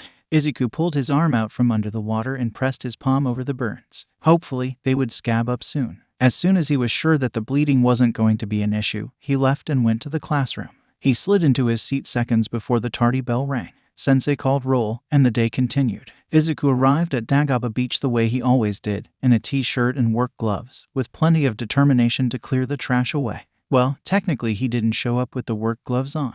They belonged to Yagi-sensei, so Izuku picked them up when he arrived at Dagaba. Of course, Kaken noticed the burns right away. He grabbed Izuku's wrist, yanking his arm towards himself to inspect Izuku's forearm. "What the hell is this, Deku?" Kaken demanded. "It's nothing," Izuku insisted, futilely trying to pull his arm back. "It's nothing. Give me my arm." Yagi-sensei peered over at Izuku's arm and paled. "My boy," he asked, hesitantly, "are those cigarette burns?" Kaken froze. "Cigarette burns?" he echoed. "Yes," replied Yagi-sensei. "Unfortunately, I recognize them. They're frighteningly common in abuse cases." "My boy," he hesitated, "is your mother?" "What? What?" Izuku sputtered. "No, of course not. It wasn't his mom. Auntie Inko is an angel," Kaken said, robotically. Izuku gestured with his free arm for emphasis. "Well, if it wasn't her, then who was it?" Yagi-sensei asked. "I know who it was. I'll take care of it," Kaken promised darkly, finally releasing Izuku's arm. He snatched it back against his chest. "That was weird." Kaken almost sounded protective of him, which wouldn't have been out of place if this was Katsuma, but it wasn't. This was Kaken. Yagi-sensei sighed. "Well, if you insist. Either way, Midoriya Shounen, I can't let you haul trash with an open burn." But Izuku started to protest. Yagi-sensei waved a hand through the air to cut him off. "Let me finish. I know you still want to train, but let me put some burn cream and gauze on it first," he explained. Izuku relaxed. "Oh, yeah," he agreed. "That's a good idea." Yagi-sensei was so careful when he applied the burn cream. Of all the people who had held Izuku's forearm today, Yagi-sensei was uncontestedly the gentlest. His hold made Izuku feel safe. It was easy to see how Yagi-sensei could be all might when he acted like this. He practically radiated safety. He was easy for Izuku to put his trust in. When Yagi-sensei was done, he smiled widely at Izuku, and Izuku smiled back. And then, almost impulsively, it seemed, Yagi-sensei reached up and ruffled his hair. "Hey," Izuku protested, barely keeping from laughing. The softness in Yagi-sensei's eyes told Izuku that his happiness might have shown. Anyway, that was embarrassing. Izuku ran off to start hauling trash. Katsuki knew he shouldn't let it get to him, but he was stuck thinking about Himiko ni all day. Did he really talk about Deku so much? Sure, Katsuma Nyai had been insisting on having conversations and wouldn't shut up about him treating Deku nicer, or whatever, but did Himiko-ni really have to come to Katsuki's school and bug Deku with Katsuki's face on? And then fucking fingers and undercut wouldn't let him forget about it, as if it was illegal for him to talk about Deku or something. Why the hell did they care? And what was with the cigarettes? Didn't they know getting caught with that shit was a fast way to get a high school application denied? Especially if the school they applied to had any sort of fucking standards. The smell was fucking disgusting, too. Katsuki left them in the courtyard at lunch, and they didn't talk for the rest of the day. The real highlight of each day was the end of it, of course. Nothing could beat training under All Might, even if it was at a trash beach. Katsuki could practically feel himself becoming stronger by the day. And then Deku showed up with some weird red marks on his arm. Perfect circles. They looked like wounds. Katsuki grabbed Deku's wrist to take a closer look. They were definitely some kind of wound. What the hell is this, Deku? Katsuki demanded. The dumb nerd hadn't been hurt yesterday. It's nothing. It's nothing, Deku insisted, trying to pull his arm from Katsuki's grip. Good fucking luck, nerd. Katsuki was definitely stronger, even if Deku had been bulking up a bit. Give me back my arm. Yagi-sensei came up beside the two of them and peered at Deku's arm. His face went pale alarmingly fast. My boy, he asked, are those cigarette burns? Katsuki froze. Cigarette burns, he echoed. How the hell would Deku have? Wait, there were 2 burns, and Katsuki knew 2 idiots who had taken up smoking today. In the same courtyard, Katsuki knew Deku ate in to avoid them, but the 2 of them had never physically hurt Deku. Katsuki himself had made a point of not hurting the nerd physically, ever since he learned that fighting might go on his record and hurt his chances, way back in the middle of elementary school. They hadn't hurt him with more than words since then. This was too far. Yes, Yagi-sensei replied, unknowingly striking the final blow against Katsuki's loyalty to his friends. Unfortunately, I recognize them. They're frighteningly common in abuse cases. My boy, he addressed Izuku, hesitating. Is your mother? What? Deku sputtered. No, of course not. It wasn't his mom. Auntie Inko is an angel, Katsuki agreed, barely able to focus on his words past his rage. Deku gestured towards him for emphasis. Well, if it wasn't her, then who was it? Yagi-sensei asked. 2 slimeball morons who had gone too far, and now would have to pay the price. Katsuki felt some of his rage recede as he formed a plan for what he would do about them. It did always help to have a clear course of action, after all. I know who it was. I'll take care of it, Katsuki promised, letting go of Deku's arm. Quickly, Deku snatched it back against his chest, as if Katsuki would grab it again immediately. Dumbass, Yagi-sensei sighed. Well, if you insist. Either way, Midoriya Shounen, I can't let you haul trash with an open burn. But, Deku started to protest. Yagi-sensei waved a hand through the air to cut him off. Let me finish. I know you still want to train, but let me put some burn cream and gauze on it first, he explained. Deku relaxed. Did not missing training really matter that much to him? Oh, yeah, he agreed. That's a good idea. Yagi-sensei grabbed his stuff and rubbed some cream around the burns on Deku's arm. Katsuki huffed and turned away. Yagi-sensei could handle this part. Katsuki had revenge to plan. He stomped off to train. If Katsuki was gonna trust Katsuma Nyai about this whole heroic spirit thing, then obviously Katsuki needed to think about how heroes acted and what they did. It wasn't enough to just admire All Might. Katsuki needed to analyze him. Sure, Katsuma Nyai said that Katsuki's drive to win showed his heroic spirit, but extra time spent studying how heroes acted couldn't hurt, right? And Katsuki was 100% positive that All Might wouldn't let 2 fuckheads get away with burning another kid. The way Yagi-sensei had been talking on the beach proved that. So Katsuki may have stayed up a little late watching All Might interviews as research and coming up with a plan.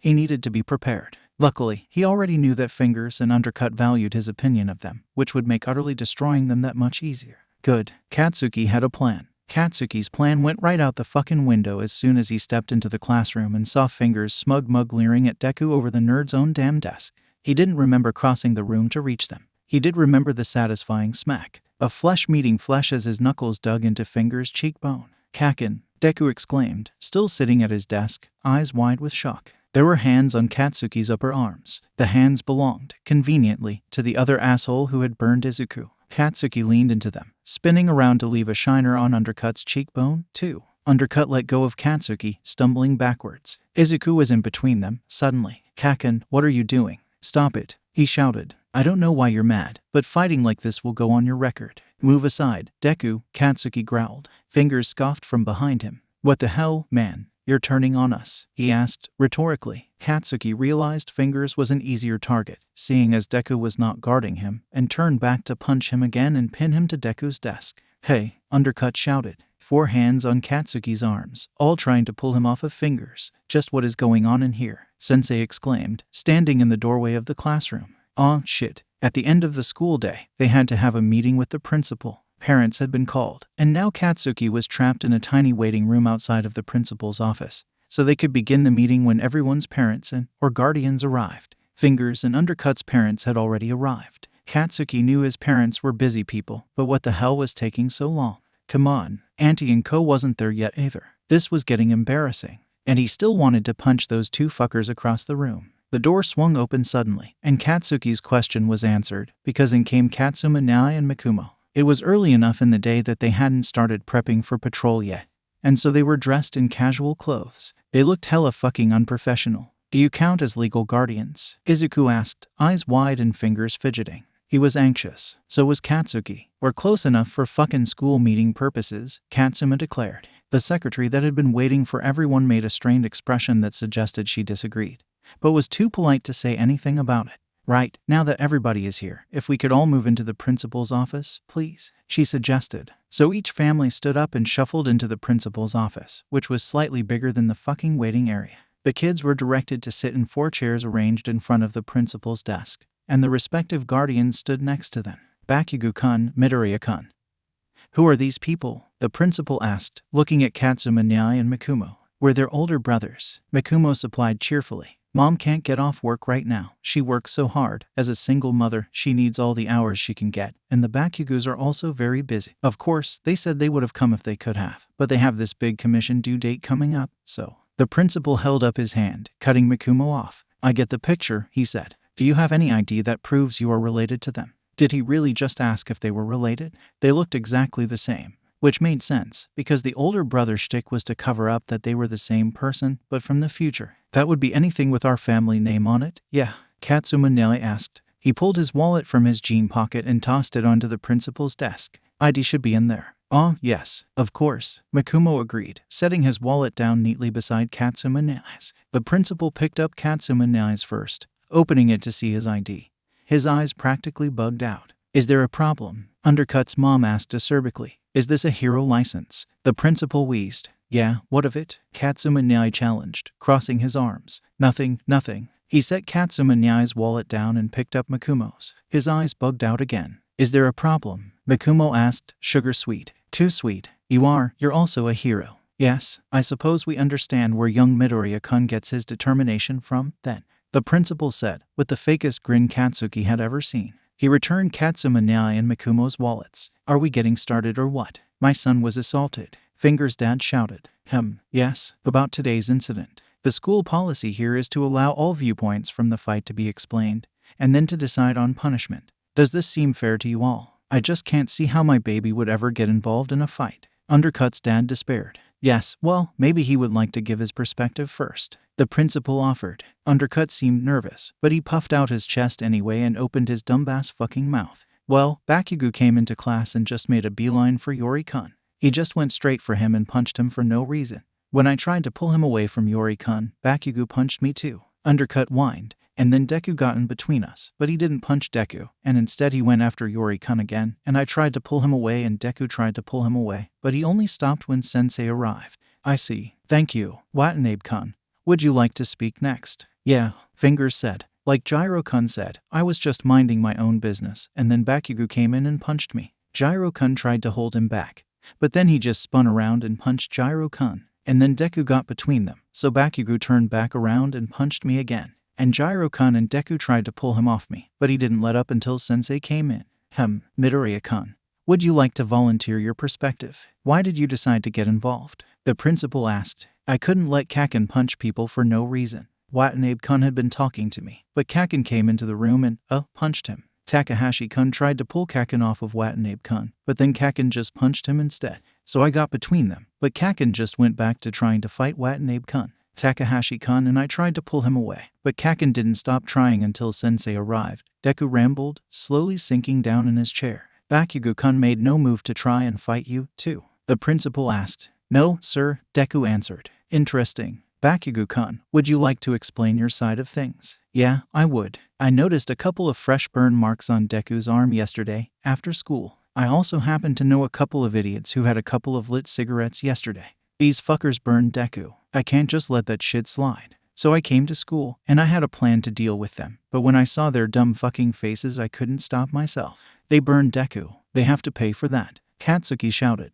The principal folded his hands, slowly and deliberately, on the surface of his desk. That sounds like an issue you should have brought to a teacher instead of trying to handle it yourself, he said, leveling a stern look at Katsuki. The hell, Katsuki just told him that the two chuckleheads that got punched burned another kid. Shouldn't they get in trouble for that? My sweet baby would never touch a cigarette. Fingers' mom wailed. Yeah, and you still shouldn't have punched me. Fingers chimed in. Katsuki turned desperate eyes to Mikumo and Katsuma Nyai. Surely they would have a solution. They were from the future. They were adults. They must have plenty of ways to make some fucking idiots see sense. But neither one met Katsuki's eye. Mikumo was glowering at the principal. If his quirk was laser eyes, he would have burned the principal's face off. Katsuma Nyai seemed to be doing some kind of deep breathing exercise, fists clenched tightly. They were both so obviously so mad, so then why didn't they say anything? After hearing all of your perspectives, I think I have settled on what to do, the principal announced. If either of these two boys are caught with cigarettes, they will be confiscated.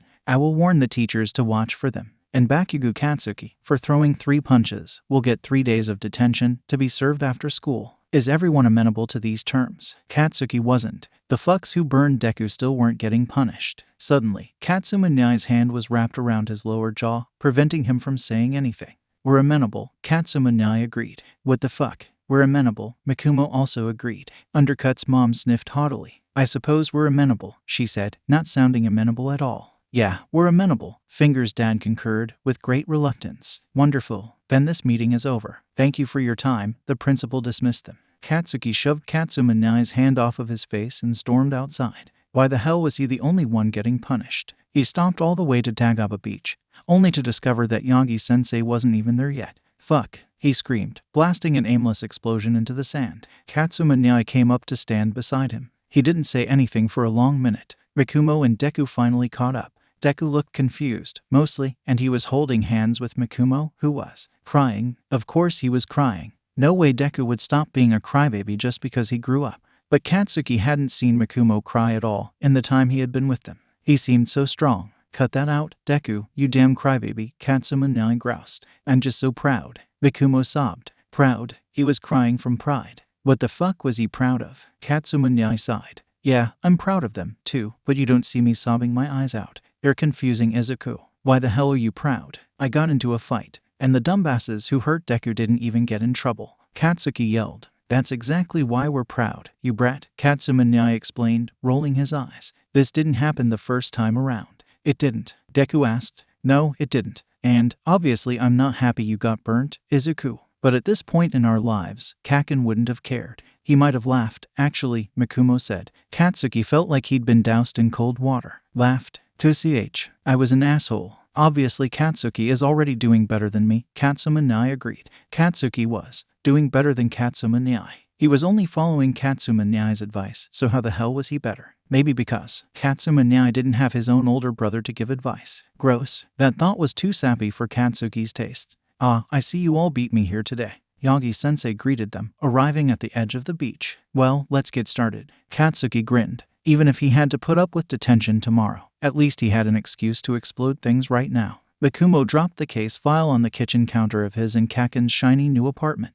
How many times do I have to tell you to stay out of my kitchen? Kaken growled, half-heartedly. Mikumo smiled at him. It's the case file on a Masuji Godu, he explained. I thought you should look at it. Who? Kaken asked, picking up the file. Muscular. Aw, shit. Deku, we have our hands full making plans already. What the hell do we need to mess with this guy for? What, you want Kota's parents to die? Mikumo challenged. He knew Kaken didn't, but a challenge was the fastest way to get him thinking. Whoa, harsh, Degoro said, jokingly. That's not what I said. Technically, we've been making plans to neutralize the League, and technically Muscular is part of the League. Fine, I'll read the stupid case file. Kaken agreed. Now get out of my kitchen. Kaken was right about being busy with other plans as well, though. They had about a month before the attack that Muscular killed the water hose in. In the meantime, Todoroki Shoto, only 13, was still living in a household of abuse and high expectations. The Aoyama family was still living in fear of a debt to a man that is too powerful to defy. They had their work cut out for them. Well, nobody said this was going to be easy. I'm just not sure who to put him with, Mikumo complained.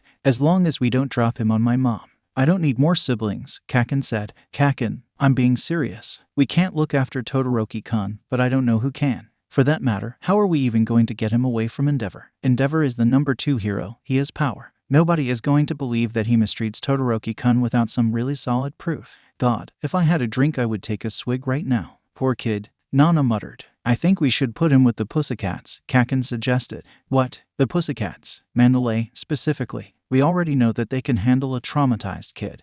And we know that they can train future heroes effectively. If we succeed in saving the water hose duo, then the Pussycats aren't taking care of Koda, so they have the room for Todoroki. Plus, we already know that they're good at working with and training hero students, so if Todoroki decides he still wants to be a hero, he would still be able to learn and progress with them, Kaken explained.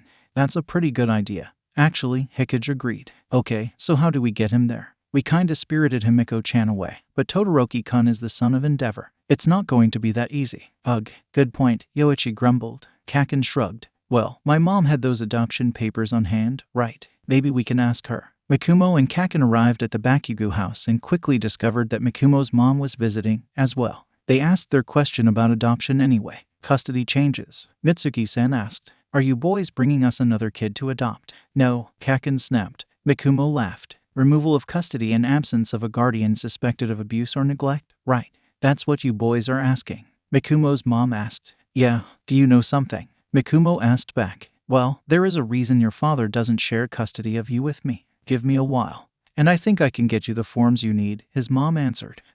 Your biological father, Seken said, bitterly. Mikumo's biological father. That was one issue he had yet to tell Izuku about, but, well, did Izuku really need to know? The identity of the man didn't change his actions. He was still a scumbag. One day later, and Mikumo's mom arrived at their apartment with an almost worrying amount of legal paperwork. Why the hell are there so many documents? Kaken groused, as he sorted through the papers mom had laid out on the coffee table. Well, I wanted it to be watertight, mom explained, lips pressed in a thin line. I don't blame you, Yoichi groaned. I don't blame you, Mikumo muttered, in sync with Yoichi. What was that, dear? Nothing, mom. Kaken, wake up. Fuck off, Kaken growled, rolling over and wrapping the blanket tighter around his shoulders. Kaken, today is the day of Muscular's fight with the water hose duo. Fuck, Kaken yelled, throwing off the sheets and bolting out of bed. Mikumo laughed. We have a few hours still, calm down. But we need to be prepared. I don't remember when or where the fight went down exactly. It was definitely today, though. Kaken stopped in his tracks, halfway to the door of the attached bathroom. So do I need to get ready or not? I mean, you should probably get ready, yeah. Just don't expect immediate action. Kaken grunted and made his way to the bathroom. When he came out, he had applied his usual impeccable eyeliner and was holding a can of hairspray. He threw the hairspray at Mikumo. If we're going to make a daylight debut, we need to look our best, Deku, he said. Mikumo caught the hairspray. Daylight debut. We're underground heroes, remember? We need to look good, win, be mysterious, and get out fast. No interviews, no autographs, just a perfect victory, Kaken insisted. Your boyfriend really thinks he can pull off look good and be mysterious when he looks like an angry Pomeranian. Yikes, Third remarked. Mikumo carefully didn't react. Right.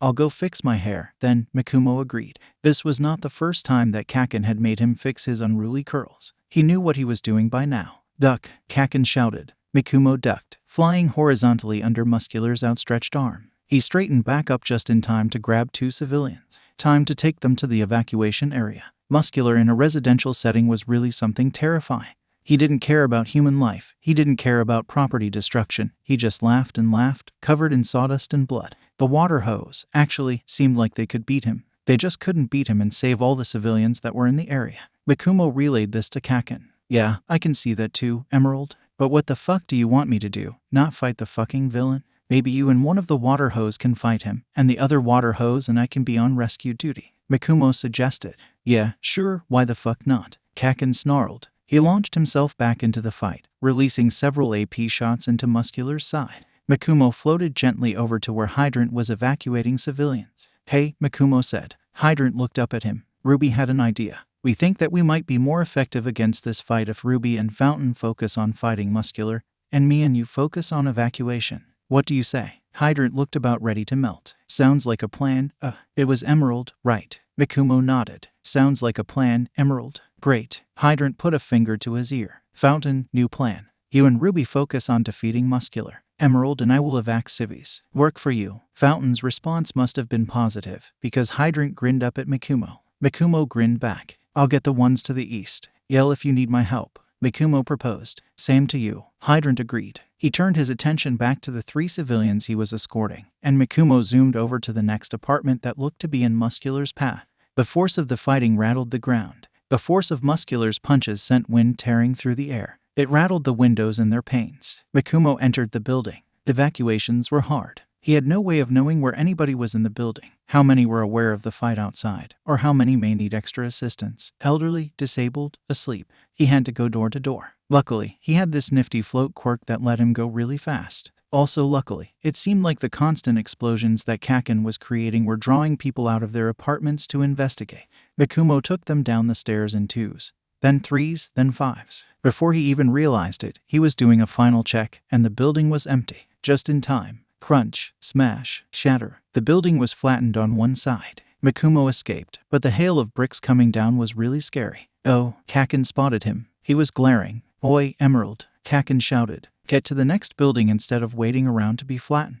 Okay, Ruby, Mikumo shouted back. Fountain shot both of them a bewildered glance. Mikumo noticed that Muscular was missing an eye, blood streaming copiously from the empty socket. Looked like some things in this fight were destined to stay the same.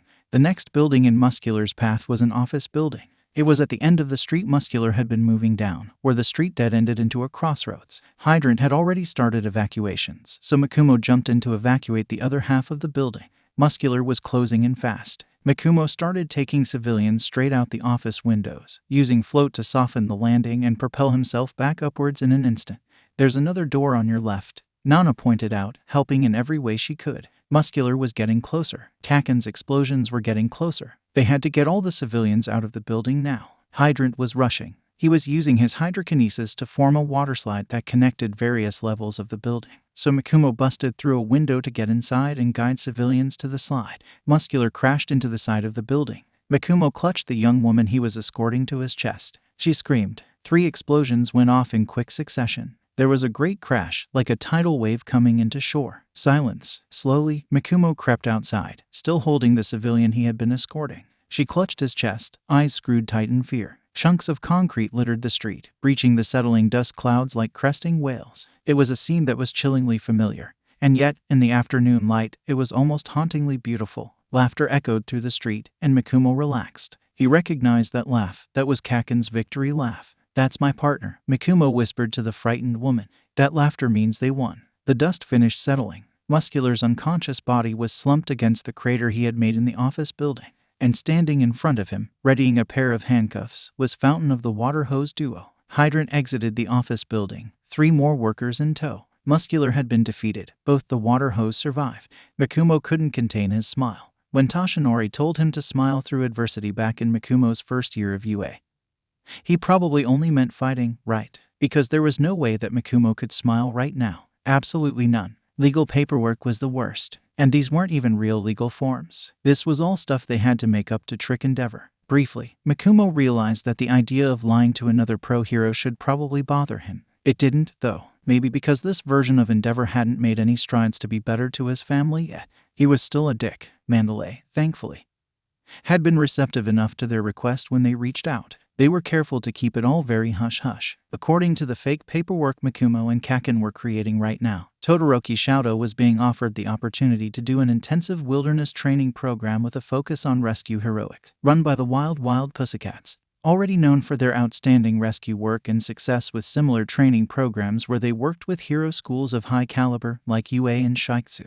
Basically, this looked like an offer that Endeavor would be a fool to turn down. The real legal paperwork could only be filled out once Todoroki-kun had been separated from Endeavor. Mandalay had been enthusiastic about getting to work with a specific hero in training instead of a whole group. Todoroki-kun would have a new legal guardian soon enough. But first, paperwork. Ugh, the next few months were fucking interminable. Baby Isaha was now the cat's problem. That was a good thing. Katsuma and Mikumo talked to some other heroes in Mustafu about suspected gang connections in the Sparkly Fuckers neighborhood, so that neighborhood now had increased patrols and more scrutiny. That was also good. What wasn't good were all the strides they were making towards stopping the League of Villains from forming. Precisely because they weren't making any strides. Twice was a name that had already been on the most wanted list for a few years. Magni was also on the list. Dabai wasn't a name on any list. Hirajiri and Shigaraki were a whole different can of worms. They might be in Kamino. They also might not be in Kamino. If Katsuma and Mikumo went after them there, AFO doubtlessly had a myriad of other hiding places he could whisk them away to hide in.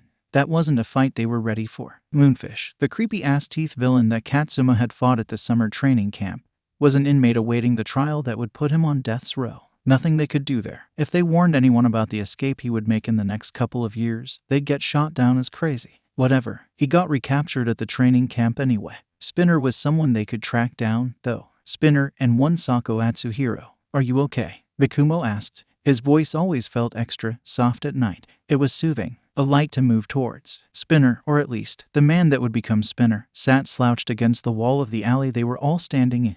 What does it matter to you? He scoffed, turning away from Mikumo's outstretched hand. Oi, asshole. We're heroes, so it's our job to help pathetic nobodies like you. If I were in your place, I'd take the fucking hand. Katsuma barked. That got Spinner to turn towards them again, mouth lifted in a sneer and rage burning at his eyes. What, so you'll only help me because it's your job? You couldn't care less either way. Some hero you are. Spinner shot back. Wrong again, dumbass. Ruby, sir, both of you, calm down, Mikumo requested. Please. What, I should go with you so you can throw me in some homeless shelter where I'll be kicked out the first time someone who looks normal comes along? Spinner asked, turning his attention to Mikumo. Katsuma felt the wind leave his sails. That's actually happened to you? Katsuma asked before Mikumo could. Spinner rolled his eyes. Yeah, what, you live on a planet where that doesn't happen? I live on a planet where the help offered is sincere. Mikumo cut in, eyes brimming with tears like the emotional nerd that he was. Please, sir, let's find you a better life. Spinner eyed Mikumo's hands suspiciously, then turned to study Katsuma's expression. He must have seen something he trusted, because when he stopped searching, he took Mikumo's hand. They got Spinner set up with a new job at a local call center that handled a suicide hotline. If there was one heroic trait that Spinner had displayed in the future Katsuma and Mikumo came from, it was his compassion for the underdog. This had been the villain who cosplayed as Stain, who believed that heroes should be good, who believed that true heroes existed. He would be good at this. Spinner, he wasn't a villain. His name was Agachi, thanked them both before they left. He told them he was glad there were still heroes that were actually willing to help. Katsuma wouldn't admit it, but that felt pretty damn good. When they weren't fruitlessly hunting down Twice, Magni, and Dabai, they were usually at the beach, helping Izuku and Katsuki train. It was weird. This was the one part of Izuku's life that Katsuma hadn't seen the first time around. Now he was fucking supervising. Yagi was hella weird to be around too, but he was extra weird around the nerd. Ouch. Katsuma avoided that mess as much as he could. It was fascinating, actually, to watch day by day as the beach got cleaner. It was slow enough that Katsuma could barely notice it happening. Actually, until it had been 2 weeks and all the differences hit him in the face. This was a cycle that repeated itself. It felt like, suddenly, it was December and the beach was halfway clean. Izuku had muscles. Katsuki had compassion. Katsuki still only expressed his feelings through violence. But that was probably fine for now. Twice had been spotted downtown. By the time they got there, he was long gone. Hey, what about that sketchy fucking broker? The Jurin guy, or whatever. Wouldn't he lead us right to them? Katsuma proposed, sometime during month 4. Mikumo's eyes went wide and he dropped his chopsticks, lunging for his laptop. How could I forget about Jurin? Fucking fruitless. They couldn't find Jurin. He was too experienced with evading heroes, and any other villains that might have had information on him also relied on him for one thing or another, so none were willing to sell out. So Jurin evaded them. Twice evaded them, presumably with Jurin's help. Magni evaded them, somehow, also possibly with Jurin's help. Neither Katsuma nor Mikumo actually knew how Magni first became involved with the League of Villains, seeing as she died during their first year at UA. Actually, they had only seen her briefly during the attack on the Pussycats training camp, and the only reason they even remembered she existed was because AFO used her as motivation for Shigaraki Tamura's hatred a few times while Mikumo had been eavesdropping via Dreamscape. She had really meant something to that fucking dusty bastard, apparently, which seemed a little weird to Katsuma now, because she hadn't even been in the league before the attack on the training camp. But whatever, Katsuma wasn't paid to care. He was paid to bring in bad guys. It wasn't all hunting down the early league members. Katsuma and Mikumo did spend significant amounts of time bringing in bad guys. Nighttime patrols were typical for underground heroes, and the Gemstone duo was no exception. They slept during the day, and went out each night to kick ass and take names. Robbers, dealers, would-be rapists. If something in an alley looked even halfway sketchy, Mikumo was on it like a fly on shit. Katsuma obviously was one step behind him, ready to bring the pain if Mikumo's nice talk them down strategy didn't work. Not to say Mikumo couldn't bring the pain. One poor fucking sap was probably never going to walk again after he decided to be a creep after dark. Katsuma stood back and laughed for that fight. Sometimes patrol was extremely interesting. A kidnapping case turned into a brief sex trafficking case, and they wound up working with Eraserhead again during the big bust. Eraserhead was pretty chill about it, but it was obvious that he had adopted Eri and was barely refraining from telling them all about her growth in the last few months. Well, he always had been a good dad. Sako Atsuhiro was the only other member of the league they could reliably track down. He didn't have a criminal record yet, but all that really meant was that he hadn't been caught. He seemed to work a normal job, live in a normal apartment, and generally live a normal life. But Katsuma knew this fucker. He was just biding his time until he could snatch unsuspecting first-year hero students away from their perfectly fucking effective summer training camp. Yeah, so what if Katsuma was still bitter? That madcap magician had put the marble Katsuma was compressed into his fucking mouth. Gross. Luckily, everyone in law enforcement is paranoid as shit. The gemstones paid a visit to Tsukachi, and suddenly they had the family registry of one Sako Atsuhiro. The family registry that proved relation to one particularly pain-in-the-ass thief. A little sweet-talking from Mikumo, and suddenly there was 24/7 surveillance on Sako's apartment, cameras on the doors and windows, a few altered patrol routes from the local underground heroes, and they had a guaranteed way to know if and when Sako would be approached by the League, unless the League approached while Sako was at work. But then there would also presumably be a change in behavior that would give it away. Too bad they couldn't just lock him up already. According to Detective Lie Detector, there wasn't any evidence, and that's illegal. Ruby. Whatever. It would be safer. Dabai was still a name that brought no reaction. Either he was very antisocial, or he used a different name. There had been a few scattered unsolved arson cases on a variety of billboards and other advertisements featuring Endeavor, which was about all the proof they had of Dabai's existence for right now. He was a ghost in the wind. Before Katsuma knew it, Himiko was starting high school, and Katsuki and Izuku were entering their third year at Aldera Middle School. Things were definitely starting to change. At the beginning of their third year at Aldera Middle School, Izuku's homeroom teacher reminded all of them that they needed to make a plan for their future careers. He didn't hand out the career planning forms, though. He said he assumed they were all going to be heroes. Well, Izuku was going to be a hero. And Kaken, too. That didn't stop the rest of their classmates from excitedly exploding into a riot of illegal quirk use, each trying to show off what made them unique. All right, settle down, class. You might all want to be heroes, but only 2 of you have actually declared their intent to try for UA, Sensei announced. Who, Sensei? Watanabe-kun asked. Well, Bakugo and Midoriya. Another eruption of chatter from their classmates. Shut up, extras. Kaken shouted. I aced the mock exam. Me and Deku are gonna be the first and only people from this shithole to get into UA. That was nice of him. Kaken had been more protective of Izuku ever since that first instance of Watanabe-kun and Takahashi-kun hurting him. But Izuku still was never quite sure if Kaken actually viewed him as capable, or if he just saw Izuku's heroic ambitions as an extension of his own, because they shared a training ground and a sensei. It didn't help when he always tacked Izuku's name on like an afterthought. Really? You think Deku is gonna get into UA? How could he even have a chance? He's totally quirkless, Takahashi-kun shouted back at Kaken. You're one to talk. You wouldn't be able to pass even with a quirk, Kaken rebutted. The shouting from Takahashi-kun's group of friends overlapped so badly that Izuku couldn't even tell what they were saying. Mercifully, Sensei called the class to order, and the school day quickly resumed. School let out, finally, so Izuku was free to go home and change and head to Dagaba Beach. Kaken was first out the door, and Izuku grabbed his notebook to follow him. Or he would have grabbed his notebook if a nimble set of 2 long fingers hadn't snatched it off his desk first. What's this? For my future. TCH, what a daydreamer. Watanabe-kun fake yawned as he tossed the journal over his shoulder and right out the open classroom window. Great. Well, thanks for your input, but I have to go, actually. Izuku smiled, turning to leave the classroom. Hey, who said you were going anywhere? Right now or in your life? Geez, Takahashi-kun said, blocking Izuku's path. Oh, leave it, Gyro-kun. This dumbass Deku isn't worth our attention. Watanabe-kun sneered, heading towards the classroom door. I have one last idea for you, Deku. If you want to be a hero so bad that you're dragging Bakugo down with you, here's a time-saving idea. Take a swan dive off the roof, and hope you'll be born with a quirk in your next life. Takahashi-kun laughed, then followed Watanabe-kun out the door. He had really just told Izuku to kill himself. Didn't he know that if Izuku listened to him, Takahashi-kun could be charged with a crime? Izuku was familiar with the urge to punch someone, or to send spiders to their house, or to act in other violent ways.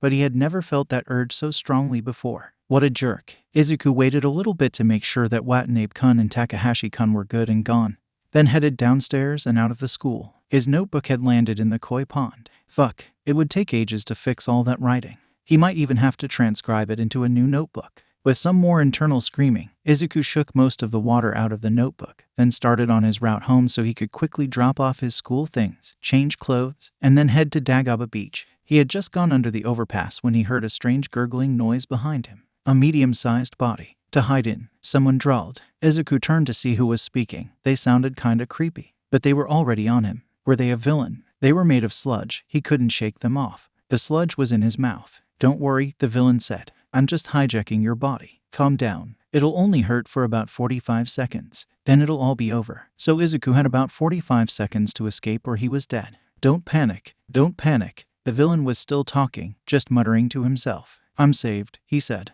They're a real hero. I never thought he'd show up in this town. Izuku had a pencil and 2 pens in his front pocket. The villain had eyes when Izuku managed to glimpse him earlier. Stabbing anyone in the eye would hurt. It might even make him let go. Izuku quickly grabbed both pens and the pencil, holding them in a fist. He swung his hand up, stabbing blindly. No point in trying that. I'm fluid, you see. Oh. The villain interrupted himself as Izuku's aim finally hit true. The hold from the slime loosened. Izuku wiggled and pulled with his arms and pushed with his legs, and he was free. All Might suddenly sprung up from the sewer manhole. Fear not, kid, Midoriya Shounen. Izuku tried to answer him, but he started violently coughing up the sludge instead. The villain stared at All Might. Izuku stared at All Might. All Might stared at Izuku in concern for about 2 seconds, then turned and obliterated the villain with a punch. Are you all right, Midoriya Shounen? All Might asked. Izuku felt like he had coughed his throat out, but at least he wasn't coughing up sludge anymore. I'm fine, All Might, Izuku answered. Well, good. I'm glad to hear it.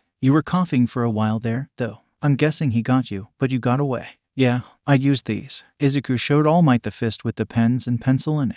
Well, that's good. Very impressive, actually, All Might said. Izuku felt himself flush with embarrassment.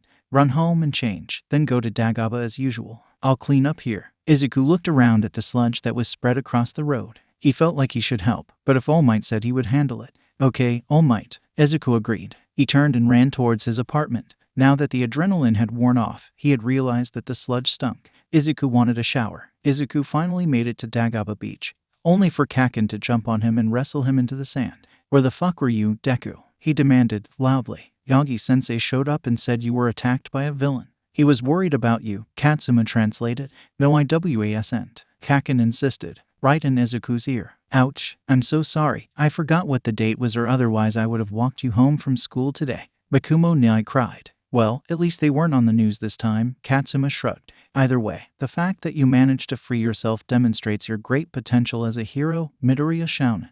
Yagi-sensei said, smiling. Izuku pushed Kaken off of him and smiled back. Thank you, Yagi-sensei, Izuku said. I have talked before with Midoriya-kun about how he received my power. 10 months of rigorous training that culminated in a clean beach. You may have had help, unlike him, but you still trained viciously and honed your body into a suitable vessel. Your victory against the villain who tried to suffocate is merely proof that you are ready. I'm ready, Izuku asked, suddenly breathless. Yes, Yagi-sensei reached up, plucked a strand of hair from his head, and held it out to Izuku. Eat this. What? Izuku stared blankly at Yagi-sensei for a moment. Your hair? He asked. Kaken burst into laughter. Katsuma joined him, but at least he was less rambunctious about it. Bakumo Nyai offered Izuku a sympathetic smile. Well, you have to ingest my DNA somehow. Eat it, Yagi-sensei insisted. Okay, Izuku yelped. He took the hair and ate it. So, that was the worst. That was so gross. On the upside, he had just been transferred one for all. When can I use it? Izuku asked, eagerly. It won't kick in for a few hours, Yagi-sensei explained. And we are going to spend all of those hours here, Bakumo Nyai declared. Izuku, if you try to use OFA for the first time without me, I will take all of your All Might hoodies. That was evil. Why would you do that? Izuku cried out, distraught. Even Yagi-sensei looked perturbed. The first time I used OFA, I broke my arm and both legs. I told you about that when we told you about One for All, remember? I want the first time you use it to be under my supervision. Bakumo Nyai explained. Should I have Recovery Girl on standby? Yagi-sensei asked, nervously. Maybe. Isn't she really busy though? Bakumo Nyai asked back. Like, hella busy. But she's in on the OFA's secret, so she should be willing to help, right? Katsuma considered. This is sounding more dangerous by the minute, Kaken whispered to Izuku. Izuku gulped. Yeah, he agreed. I thought I knew what I was getting into, but maybe I don't. Maybe it would help if they told you how to use it, Kaken suggested. Mikumo Nai turned to them immediately. Oh yeah, he said. Honestly, I'm so used to it now that I almost forgot what a learning curve there was at first. Is learning curve a new term for broken bones? Katsuma asked, raising one eyebrow. Shut up, Kaken, Mikumo Nai replied. Anyway, Izuku, it's important to remember that OFA can hurt you. To prevent this, you need to come up with a mental vision that helps you not to hurt yourself. A metaphor you can hold in your mind to remind you not to go overboard. Izuku thought about it for a little bit. So, like how when you put an egg in the microwave, the egg explodes. So the goal is not to let the egg explode? That's certainly a metaphor, Yagi-sensei muttered. Yeah,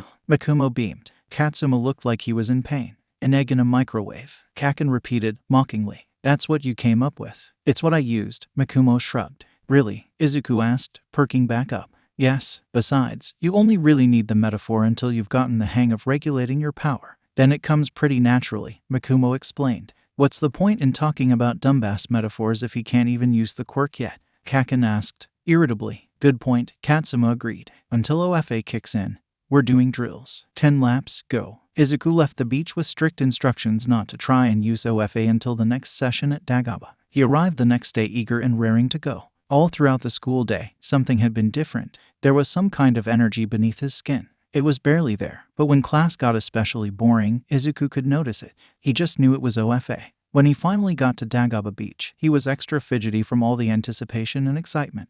Plus, the youthful heroine, Recovery Girl, was there. He was meeting Recovery Girl. That was amazing. The fact that he was meeting Recovery Girl because Mikumo Nai thought there was a good chance that he would break his bones soon was a little less amazing, though. Okay, how do I start? Izuku asked. Yagi-sensei smiled widely. Make a fist, clench your butt cheeks, and as you punch, yell smash. Yagi-sensei advised. Recovery Girl casually whacked him in the knees with her cane.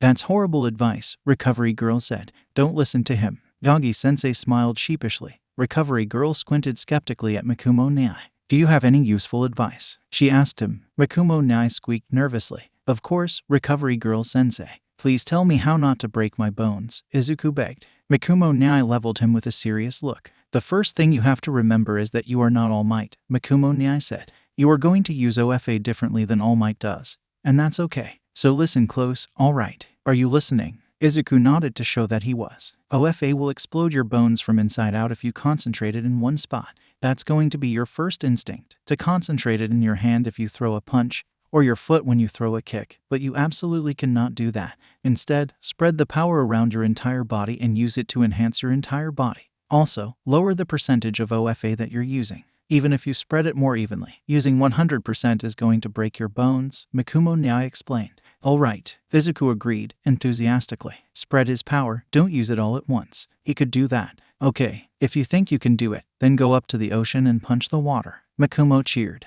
Punch the water. It won't hurt your hand, and will have visible results in the form of the splash you make. Izuku went up to the edge of the ocean. It didn't feel right to punch the shallows, so he waited in a bit until the water was at a more reasonable punching height, almost even with his waist. Try to use less than 5%, Mikumo Nai advised. Izuku nodded. He took a deep breath and threw the punch. His vision went white around the edges as his right arm and right foot were set on fire. For a few seconds, the pain was all he was conscious of. He couldn't think. He couldn't move. When some semblance of conscious thought beyond ouch came back to Izuku, he realized that he had hunched over with the pain and gripped his right wrist in his left hand. He didn't remember moving. Tears were streaming down his face, but that was less of a surprise. Mikumo Nai was next to him. Suddenly, he placed gentle hands on Izuku's shoulders and guided him, limping, out of the water. Recovery Girl was standing at the edge. She reached up and kissed Izuku on the forehead. Izuku blinked a few times, then straightened. The pain had disappeared, but now he felt like he would fall asleep at any given moment.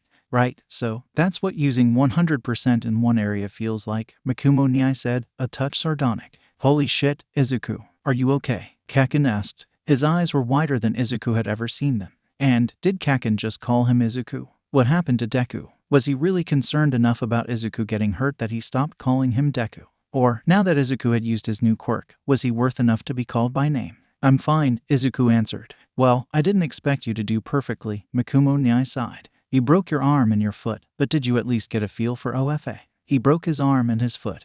And you want to know if he got a feel for your damn quirk? Kaken snapped. I did, yeah, Izuku answered Mikumo Niai. And he wasn't lying, either. Now that his arm and foot didn't feel like they were on fire, he could remember the moments as he wound up to punch. The buzzing that had been under his skin all day at school, it was like his focus had made it coalesce. Like putting pressure on a stubborn door until, pop, it opened. Do you want to try again? Mikumo Niai asked. And have him re-break his bones. Kaken shrieked. Fuck, kid, you're giving me a headache. Mikumo knows what he's asking. Shut up, Katsuma interjected. Kaken scowled and pointedly looked out over the ocean. What if I break my bones again? Izuku asked, nervously. That had really hurt. That's why I'm here, dearie, recovery girl said. Though, because my quirk draws on your body's stamina, I may not be able to heal them completely. It would be faster than going to the though. Izuku took a deep breath, and then another for good measure. He nodded decisively. He waded back out to where he had been. The buzzing beneath his skin was faint, and almost unnoticeable if it hadn't been for Izuku's lack of it in the 14 years of his life before now. The contrast made it unmistakable. The buzzing. Right now, not using it, he was at 0%.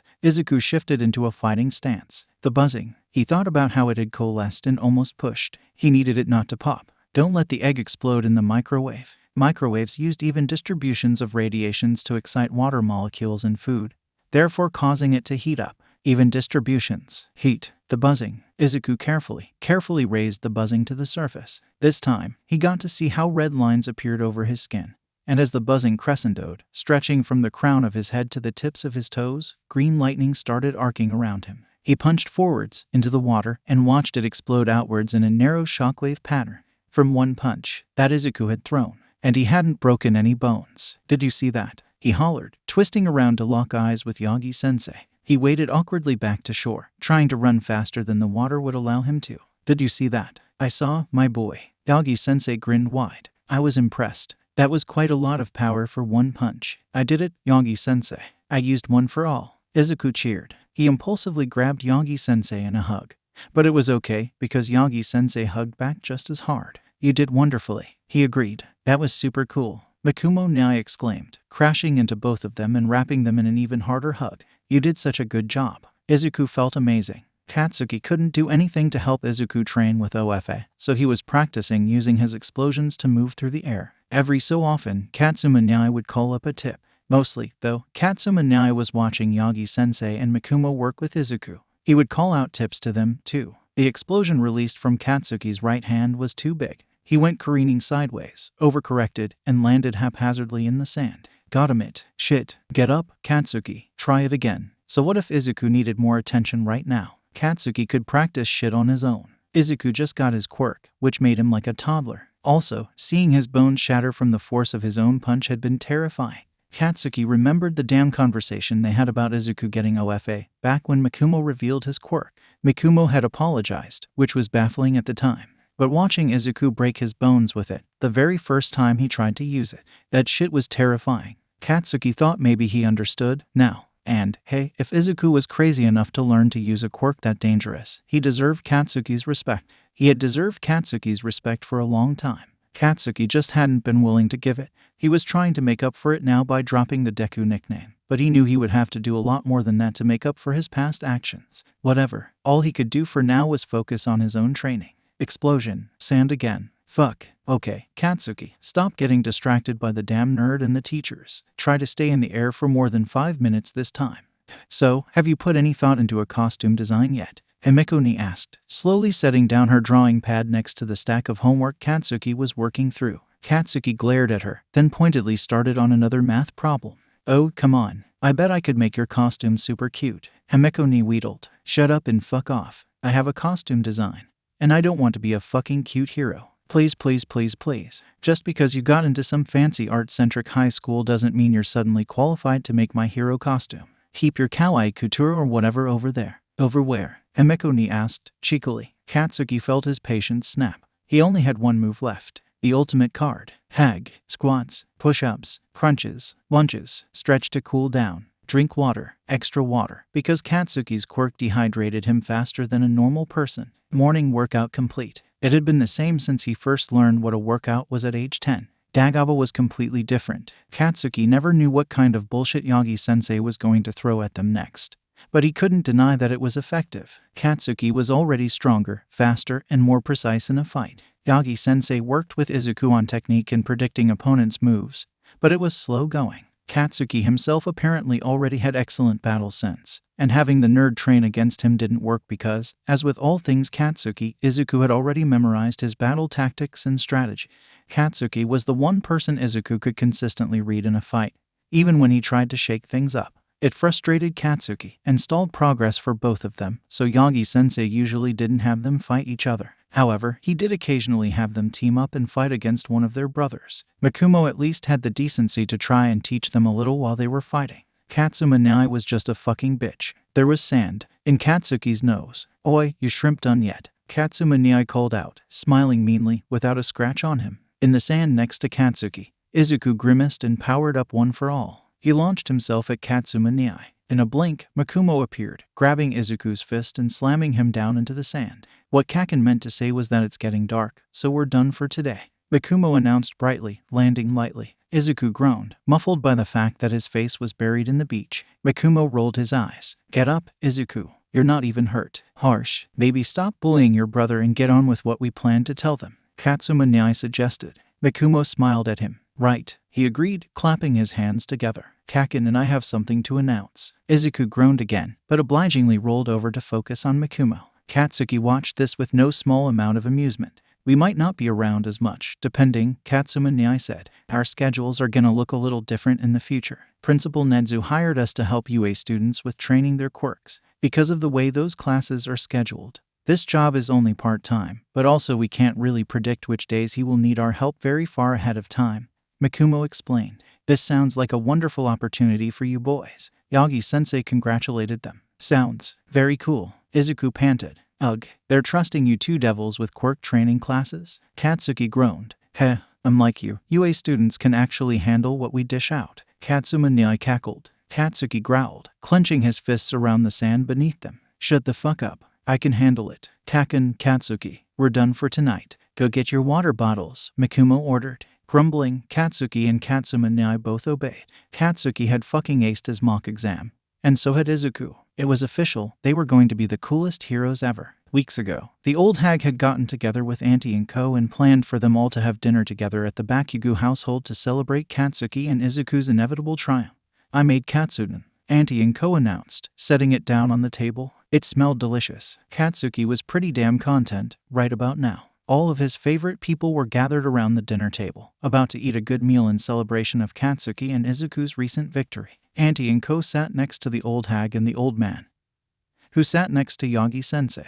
Mikumo and Katsuma Nyai sat next to him. Himiko sat between Katsuma Nyai and Izuku, who was next to Katsuki himself, who was next to Inko. When Katsuki had been really little, he hadn't completely understood the idea of family units and how they worked. In the aftermath of whatever had happened with Izuku's dad, Auntie and Co. and Izuku had spent a lot of time at the Bakugo house. Little baby Katsuki had thought they were all one family. The way that their two families sat, all jumbled around the table together instead of divided by blood, made Katsuki feel like he was living in those nostalgic memories. "I'm so proud of both of you," Mikumo exclaimed, visibly holding back tears. "God, Inko, they grow up so fast, don't they?" the hag asked, her eyes suspiciously watery. "It feels like he was just a baby yesterday." Auntie Inko cried. "Oh, Inko, don't sob into your food," the old man said. "I wasn't a baby yesterday," Izuku protested, face bright red. "Their progress in their training is truly admirable. I know I haven't known them as long as you, but I can't help but be proud of them as well," Yagi-sensei said, smiling sheepishly. All Might was proud of Katsuki and Izuku. "Yes." The old hag reached around Masaru to ruffle Yagi-sensei's hair. "Nonsense," she exclaimed. "You have just as much right to be proud of them. Besides, don't act like you don't belong. If we didn't want you here, we wouldn't have invited you. You might not have been a baby yesterday, Izuku-chan, but you sure are cute as one," Himiko declared. Say, Katsuki Nyai is lame, but you would let me design your hero costume, right?" "Right. Mom is actually going to make my costume for me." "Oh, your mom knows how to make clothes." Yeah. She used to work for Auntie and Uncle, actually." "What? Mom, you didn't tell me Auntie and Co. used to work for you," Himiko shouted, whirling around to face the old hag. "Hey, what does that matter, brat? She doesn't work for us anymore." "Oh, but are you interested in fashion?" Auntie and Co. asked. "I admit, I've heard a lot about you from your mom, but I barely understand when she talks about your quirk." Is it really so helpful for modeling? Himiko-ni, if it was possible, perked up even more. Yeah, I can shapeshift into anyone I drink the blood of, so my quirk is super useful for tailoring. Or modeling different body types. Or trying a prototype on in different sizes. To are you hens just going to talk about fashion all night? Katsuki demanded. Kaken, be nice. Izuku scolded, shooting a nervous look at Auntie and Co. Oh, it's fine, Katsuki dear. I suppose we should stop. We're here to celebrate your achievement. Auntie and Co acceded. I'm just so proud of you boys. I can't believe you're going to be heroes. I know. That was a lot of emotions. Auntie was damn near tears. We were always going to be heroes, Mom. Izuku protested, blushing lightly. It can't be that surprising. Besides, they let anyone be a hero these days. I mean, Katsuki doesn't respect anything. And he passed his mock exam. I call bull, Katsuma teased, nonchalantly. Hey, what the hell, Katsuki? The hag barked. Katsuki reluctantly backed down. And Katsuma, don't tease your brother like that. He's put a lot of hard work into this. Yeah, Kaken, I can't believe you'd tease your brother like this. Mikumo fake gasped, eyes widening dramatically. You boys put a lot of work into where you are today. More than I've seen many full-fledged heroes put into their efforts, Yagi-sensei said, softly. Even if it was only a mock exam, you deserve to have your efforts recognized. Yagi-sensei, Izuku said, tearing up. That's why we're so proud of you boys. What you've achieved is monumental. Yagi-san is right, boys. Oh, you've just grown so much. Auntie and Co wailed. Boy, stop crying all over the victory dinner. The hag scolded, using gentle hands to instead pulling Co to her chest. We are very proud of you boys, the old man agreed. But, well, if we don't all start eating soon, I think this victory katsudon will go cold. The katsudon was very good. It might not be the healthiest, but Katsuki could understand why it was Izuku's favorite. Katsuki definitely could just sit and savor it for a while. Unfortunately, he was stuck at a table with several people who were incapable of shutting up. So, what kind of a hero do you want to be? Himiko-ni asked. The kind that saves people. Not exactly a rescue hero, but a hero who fights to save people from villains. Izuku answered, enthusiastically. Uo, are you going to work in urban areas? Yes, urban areas have more villainy, after all. Are you gonna have lots of fangirls, Izuku-chan? I'll be your first fangirl, Izuku-chan. Himiko-chan, what exactly are you talking about? Auntie and Co asked. Every hero needs some fans to cheer them on. I'm just volunteering to cheer Izuku-chan on, so I can be there before he even gets famous. Himiko-ni explained, cheerfully. What, am I not good enough to cheer on? Katsuki barked. Ew, it doesn't count if I cheer you on, Katsuki-nai. You're my brother. Katsuma-nai leaned towards Mikumo and whispered something in his ear. It must have been funny, some kind of inside joke, because Mikumo fucking lost it and choked. Mikumo coughed violently and pounded a fist on the table. He knocked a glass of juice over. Izuku reached out, maybe on instinct, to grab the glass. He missed. Instead, he knocked over his own glass. There was a big puddle of juice on the table. Juice covered the front of Izuku's shirt and the front of Katsuma's. The old hag burst out laughing. Good to see it runs in the family. My joke wasn't even that funny, Deku, Katsuma-nai sighed. I'm sticky now, Izuku grimaced, peeling his shirt off of his front. Both of you boys need new shirts. The old man noticed. Izuku, you should be able to borrow something of Katsuki's. You're about the same size. Katsuma, for you, I think there are still some clothes in the guest room closet. Isn't that Himiko-ni's room now? Katsuma-nai asked. Yes, but I wasn't sure if you knew that, so I thought calling it the guest room was safer. It's not like Himiko-ni is a guest. You should call it Himiko's room, Katsuma-nai insisted, though he did stand up to go change. Sorry, everybody, Izuku shouted, before dashing off, presumably to raid Katsuki's closet. Katsuki just knew that the damn nerd was going to find Katsuki's one All Might shirt. Oh, shit, what if he found Katsuki's one All Might shirt? All Might was at the table with them. That would be super embarrassing. But Izuku was a 24/7 fanboy. He didn't seem to get embarrassed about things like that. This was a real danger. It's always nice to see that the younger generation isn't safe. Steady hands, Yagi-sensei said. He said it so calmly and smoothly that it took Katsuki a moment to realize it had been a joke. Are you making fun of me, Yagi-san? Mikumo joked back, raising his eyebrows. Me, make fun of you, Midoriya-kun. Never. Yagi-sensei had a sly little smile on his face. Auntie and Co and the old hag burst into laughter. Katsuma and Izuku chose that moment to reappear in the dining room. Katsuma was wearing an oversized green sweater, which obviously belonged to Mikumo. What a fucking love-struck dork. Izuku was wearing one of Katsuki's skull shirts. It hung on him crookedly, because Katsuki's shoulders were wider than Izuku's. For some reason, in that moment, Izuku looked cute. Maybe that was something Katsuki would have to think about. later. For now, he had a nerd to make fun of. "You gonna get that shirt sticky too, nerd?" Katsuki hollered. The hag fell into Auntie, laughing. "Towels. We need to mop up the juice," Auntie and Co declared, between gasping bouts of laughter. "Mom, stop laughing, it's not funny," Izuku protested. Diligently, he did go retrieve some dish towels from the kitchen. Once the juice was cleaned up, and the adults had settled down some, Himekuni gave Izuku a long, considering look, up and down. "Do you like wearing the color black?" she asked. Somehow, she was holding her drawing pad. Katsuki nearly broke his chopsticks. Himiko. Katsuki and Izuku might be going home together from school all the time now, but because of Katsuki's morning workout routine and Izuku's different sleep schedule, they never managed to walk to school together. This was a good thing, because Katsuki always got there about 20 minutes earlier than Izuku did. There were only a few other assholes that were at school 30 minutes before classes started. Or, at least, there were only a few other assholes in the classroom 30 minutes before classes started. The rest of them were in the courtyard. This was a good thing, because then Katsuki only had a few people to sneer at when he fixed Izuku's desk. Katsuki was appalled, honestly, even though describing himself with that word made him feel like a middle-aged woman clutching her pearls. Still, the only other word to describe this emotion was probably disgusted. About a month after Katsuki's rather brutal change of allegiances from his lackeys to Izuku, he started noticing that Izuku's desk had black ink spread across the top of it. It started with just one phrase, but then the next day there were two, and the next day 3. Recently, the whole top of the desk would be covered in black marker, barely legible through all the hate. Katsuki, every morning before Deku arrived, would go to the closet which held student-accessible cleaning supplies, retrieve a rag and some bleach, and spend about 5 minutes wiping away all the vitriol that spilled over Izuku's assigned seat. The other few students in the room would glare daggers into Katsuki while he did this, but none of them ever made a move against Katsuki directly. They all knew who would be the victor in that fight. It was easy to put away the bleach and the rags before Izuku ever entered the school building.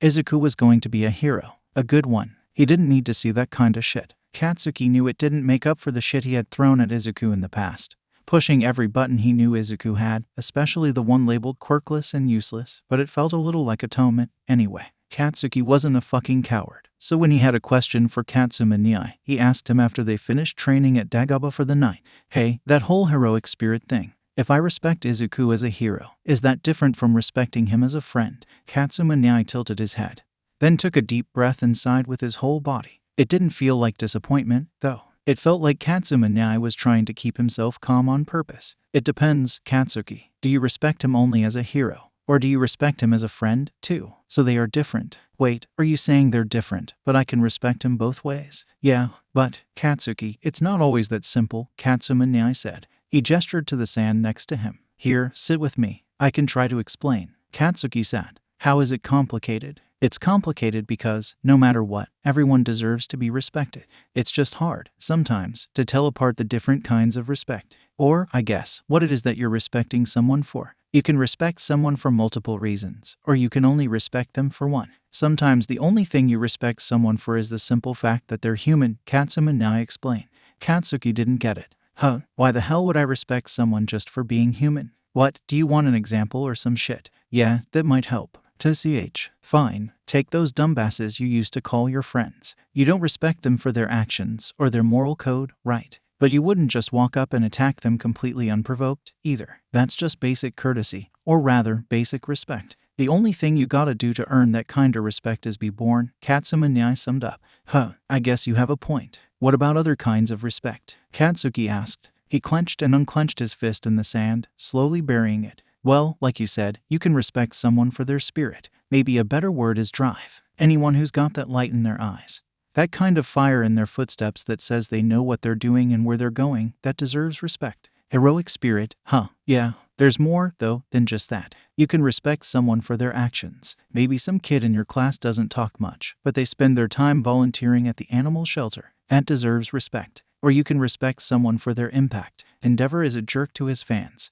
And just an all-around asshole, but there's a reason he's the #2 hero. He and his agency have the highest amount of cases solved in Japan. He saves thousands of people every year, and defeats hundreds of villains. He works hard at his job, and it makes him a good hero. See, him being an asshole doesn't prevent him from saving lives. So you can respect Endeavor for the lives he saved, while still disliking him for being a complete turd," Katsuma Nyai finished, sneering into the middle distance of the ocean waves. "I'm guessing you met Endeavor, and it didn't go well." Look, I'm just saying, if you meet the man, steer clear. He isn't someone to emulate in anything but sheer power and technique. Those are both important parts of heroism. Just don't let your private life resemble endeavors, dumbass. Hey, I don't even know what his private life looks like, Katsuki rejoined, letting off a blast in his fist. It sent a spray of sand into the air between Katsuki and Katsumane. There was a brief, tense moment of silence. Katsumane sighed. You can respect people for a lot of different things, is what I'm saying. I respect Mikumo for his heroic spirit, and his work ethic, and his refusal to back down from a fight. That doesn't cancel out the fact that I dislike his self-sacrificial tendencies, or the way that his mutters get progressively louder as he stops paying attention to reality. And those things don't cancel out how much I love him, or how fond I feel when we're both able to relax together. Ugh, point taken, but I could have done without that last bit. Shut up and digest your life lesson, brat. I had to learn this shit the hard way. What? Uphill, both ways, in the snow. Okay, that's it. Eventually, Katsuki flipped his calendar over and realized it was February. The UA entrance exam was mere weeks away. Okay, sadly the chapter is over. And if you enjoyed the video, just leave a like and subscribe with post notification, so when the next chapter is ready, you will be notified. Okay, see you in the next video. Bye.